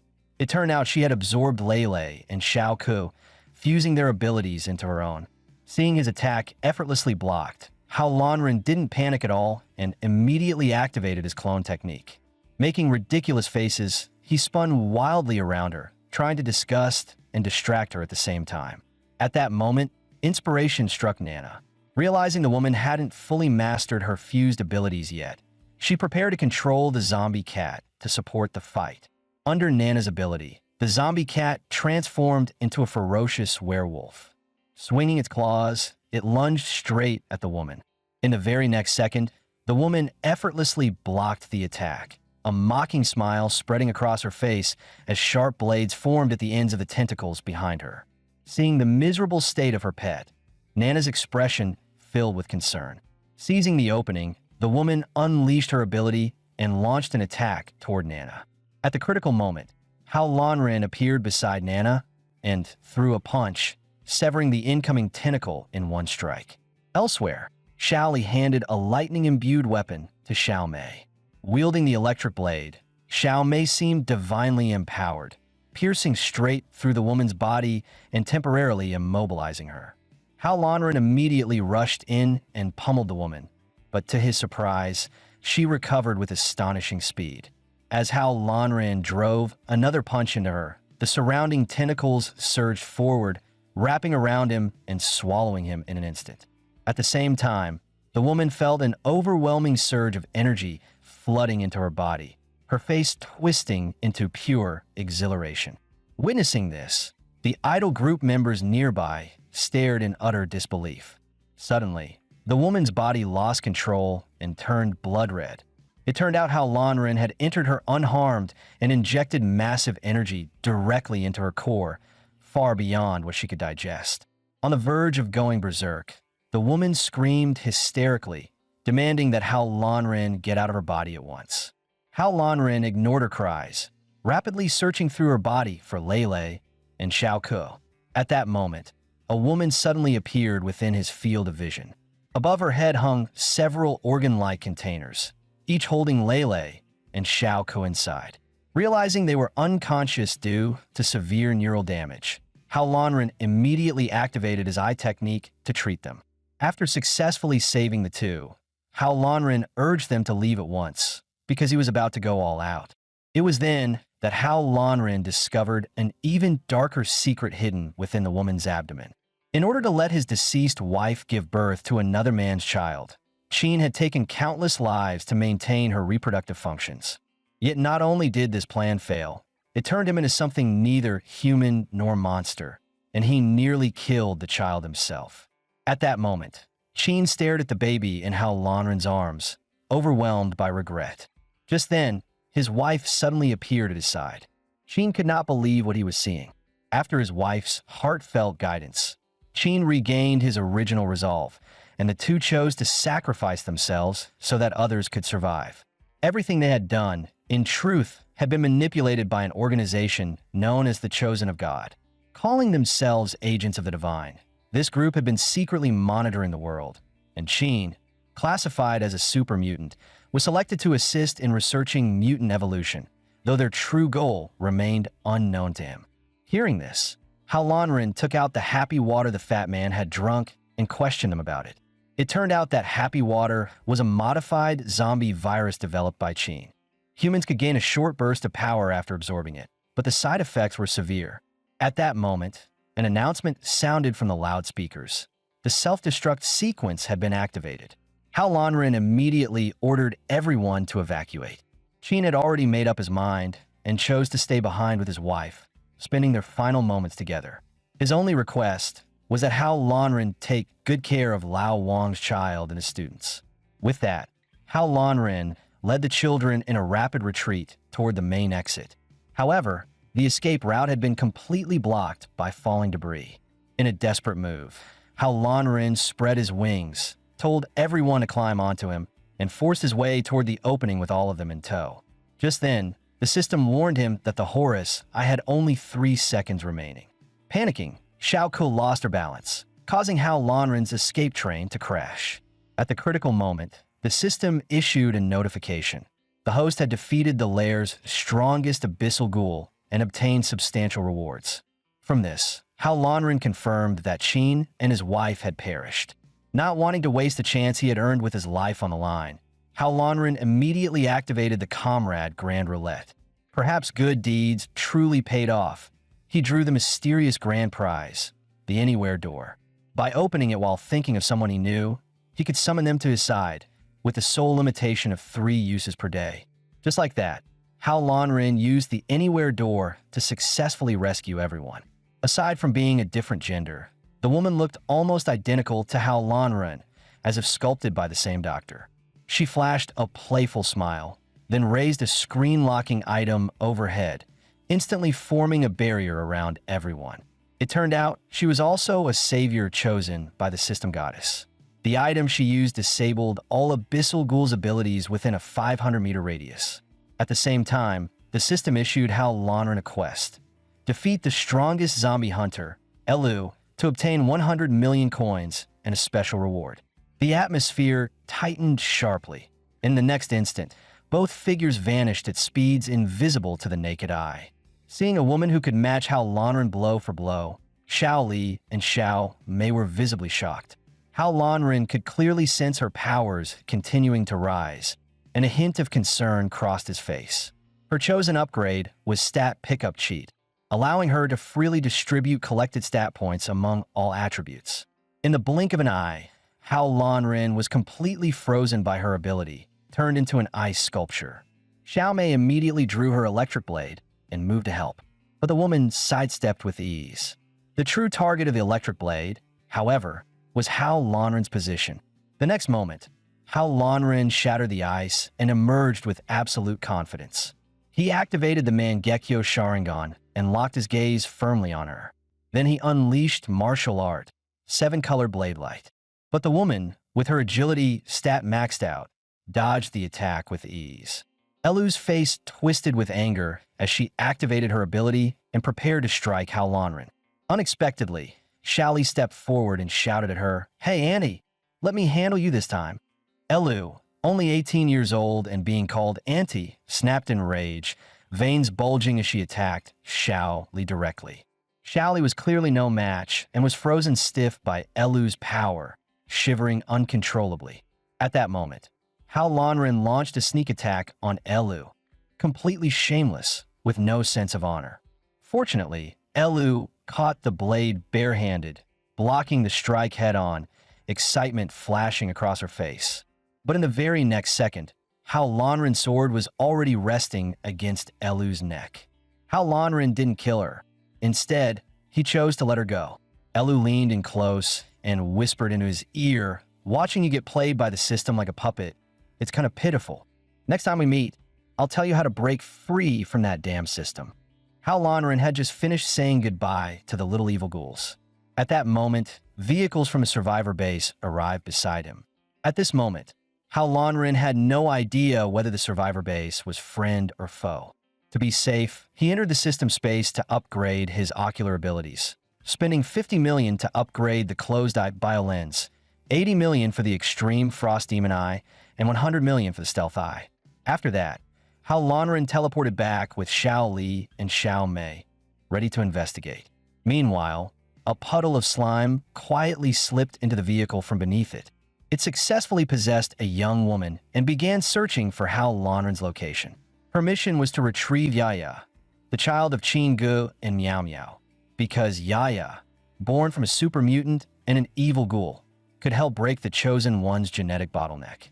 What she didn't know was that every move she made was clearly seen by Hao Lanren, who had activated his stealth eye. Hao Lanren cracked his knuckles and warned her, "Release the hostage and expose the Chosen One's conspiracy, and I'll give you a chance to turn back."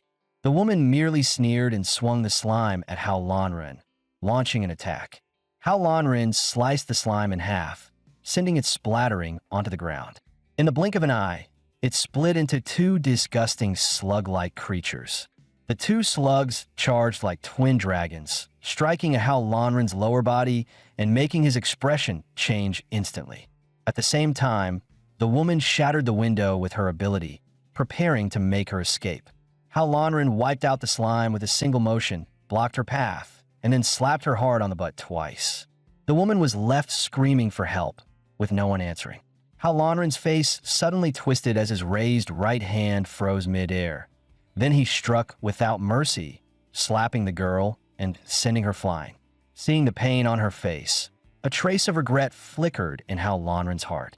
But the next second, she turned arrogant, using the hostage inside her body to threaten him to hand over Yaya. Hao Lanren didn't hesitate for a second and activated the extreme frost demon eye. As her body rapidly froze, the girl panicked. "Are you insane? There's a hostage inside me. He'll die if you do this." Hao Lanren seemed deaf to her cries. He extended a finger and lightly tapped her chest, and cracks instantly spread across the ice. It turned out he had already activated the lunar Yin Eye, protecting the hostage from frost damage. At that moment, the system issued a notification. Hostage successfully rescued. New eye art acquired. Asterisk Astro Hunters, asterisk, capable of storing up to 10 vehicles. After separating from the hostage's body, the girl quickly recombined and reformed. Seeing her still dare to show herself, Hao Lanren strode toward her with killing intent. Terrified, she sprang up and fled through the window. Hao Lanren didn't pursue her. He had already marked her with the hunter's eye, planning to trace her back to the God-chosen stronghold. Just then, Xiao Mei's voice sounded in his ear, calling him over for dinner. But after everyone raised their glasses and drank, dizziness washed over them all at once. The administrator looked at the women unconscious at the table and revealed a sinister smile. Watching everything unfold, Hao Lanren's expression turned cold as he demanded to know why the man had drugged them. The truth was he planned to capture the women and sell them to human traffickers. As for someone like Hao Lanren, he would be sold to female bosses as a male plaything. After hearing this, Hao Lanren instantly regained clarity, while the administrator stared in confusion. Why hadn't the drug worked on him? The next second, the beaten man clutched his head. He shouted for security, only to be subdued effortlessly by Hao Lanren and tied up tightly. Hao Lanren was about to extract information using the hypnosis eye when the man tried to speak. Foam spilled from his mouth, and green mushrooms rapidly sprouted across his body. It turned out there was a massive tree inside the base infected with the zombie virus. The man assigned to feed it trembled in fear. It was a tree that devoured humans without leaving a trace. Seeing someone disobey orders, the woman pressed a switch, electrocuting the offender unconscious, then ordered two others to drag him away as nourishment for the tree. By then, Hao Lanren had already infiltrated the base using a vehicle, witnessing the entire scene and recalling the man whose body had been covered in toxic mushrooms. He immediately activated the golden eye and discovered that the tree itself was infected with the zombie virus. Seeing the woman's actions, everyone showed clear anger. Just as they were about to rush in, Hao Lanren pressed a hand on Xiao Mei's shoulder and stopped her. "We're here to find Annie and figure out what this place really is. Don't act rashly, leave it to me." As he spoke, he activated his eye ability and attempted to take control of the massive tree. The woman wielding a whip was still barking orders when, in the next instant, vines from the tree bound her tightly. The system notification popped up. "Congratulations, host. Righteous act reward obtained. Heartthrob. For 1 hour, ordinary women will automatically be drawn to you." After this brief interruption, the group finally entered the interior of the base, where a young woman came to receive them. With the heartthrob effect active, Hao Lanren managed to extract several pieces of critical information. Disguised in the base staff's uniforms, they passed through multiple checkpoints with ease. However, the moment the elevator doors opened, several man-eating plants blocked their path. Two girls raised their guns and ordered them to hand over the virus sample. Hao Lanren immediately signaled Xiao Li to disrupt the surveillance system with her ability. In the control room, the man stared at the vanished feed in confusion. Just then, a message of success came through from the woman, and the man showed a playful smile. As the door opened, Hao Lanren walked in, controlling two women behind him. The man kept talking to stall for time while running a scan to check the women's condition. Suddenly, he unleashed the typing speed of someone single for 30 years, hammering at the keyboard.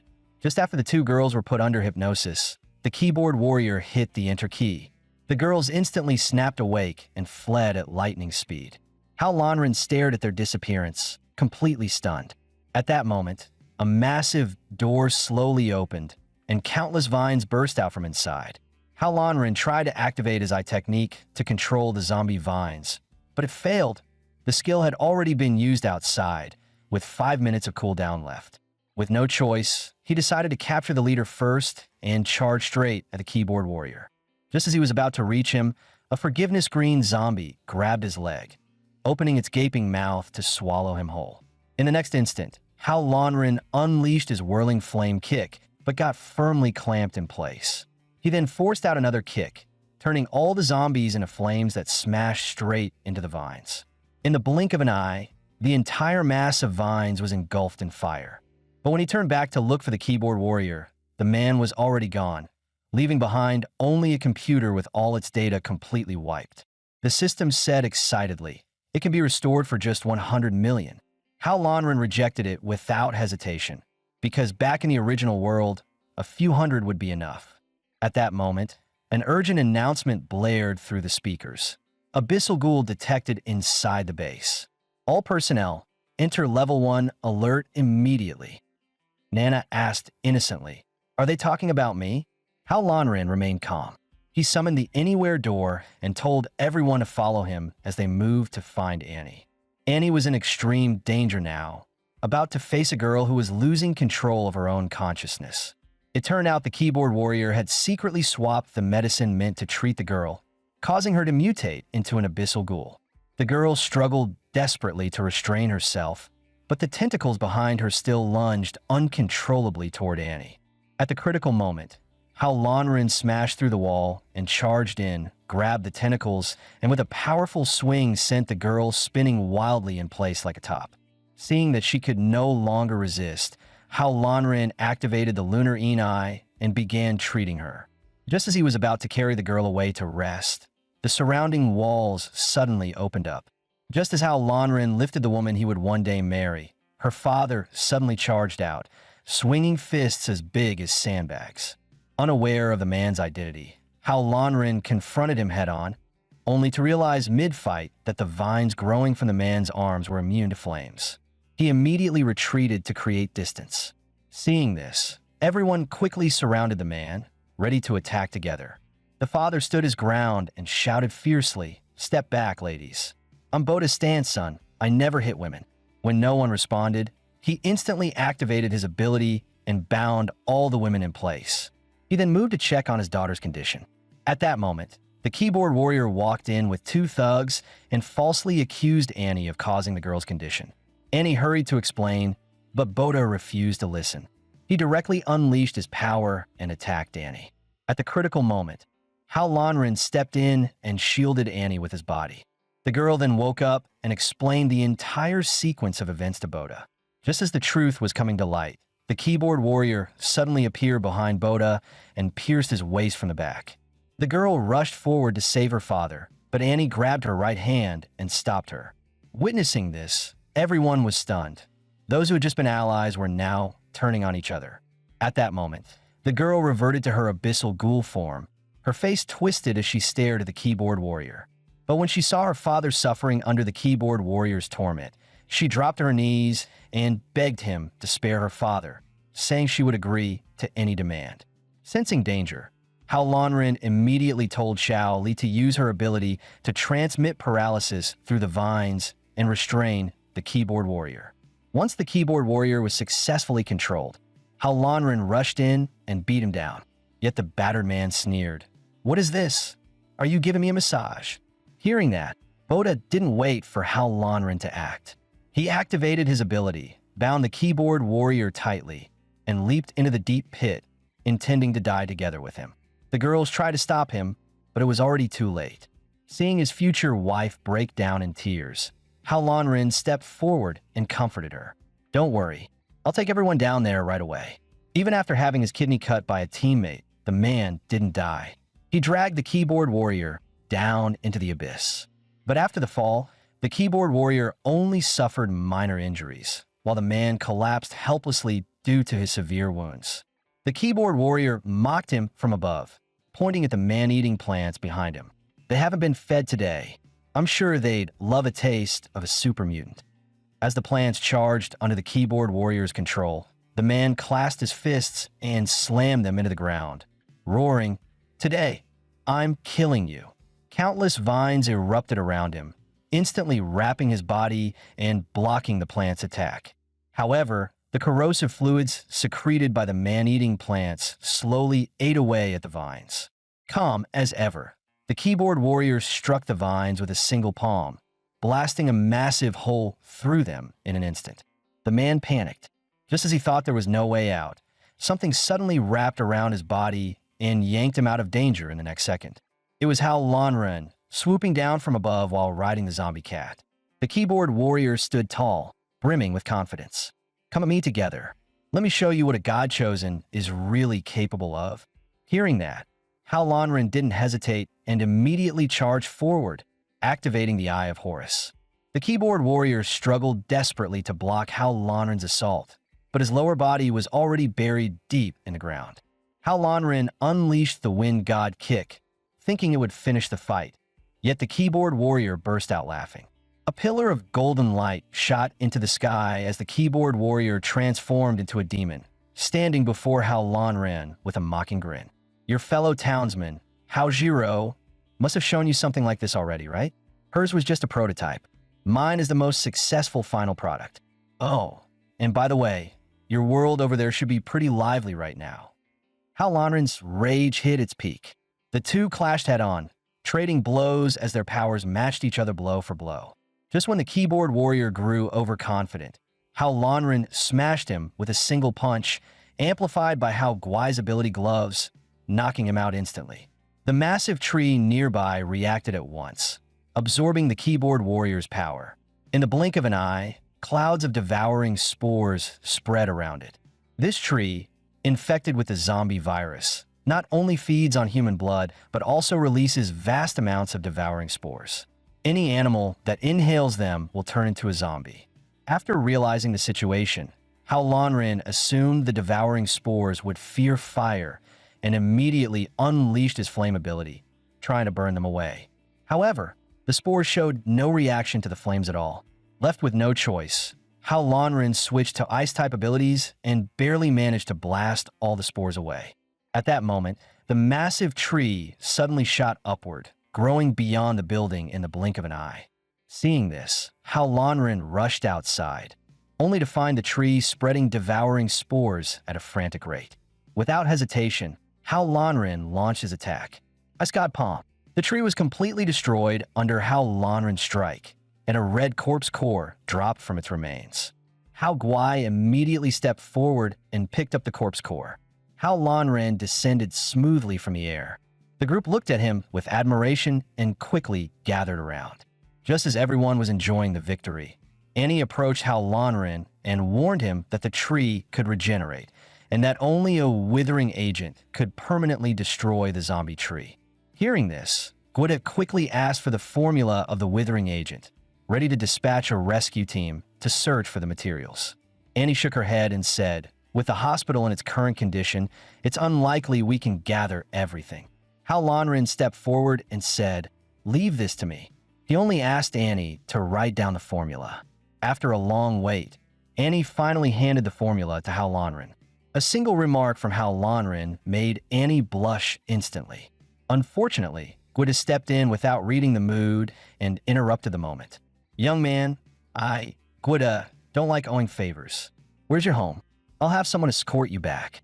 Hao Lanren refused on the spot, but Gwida took it as a sign of disrespect. Hao Lanren didn't argue. He simply instructed Gwida to take good care of the girl group after he left and to let zombie hunter Elu handle the rest. Hearing this, Gwida finally smiled and made a formal pledge on the spot. Hao Lanren then activated the Lunar Een Eye to heal everyone. Once everything was settled, he teleported into the system space. At last, Hao Lanren pressed the button and opened the gate back to his original world.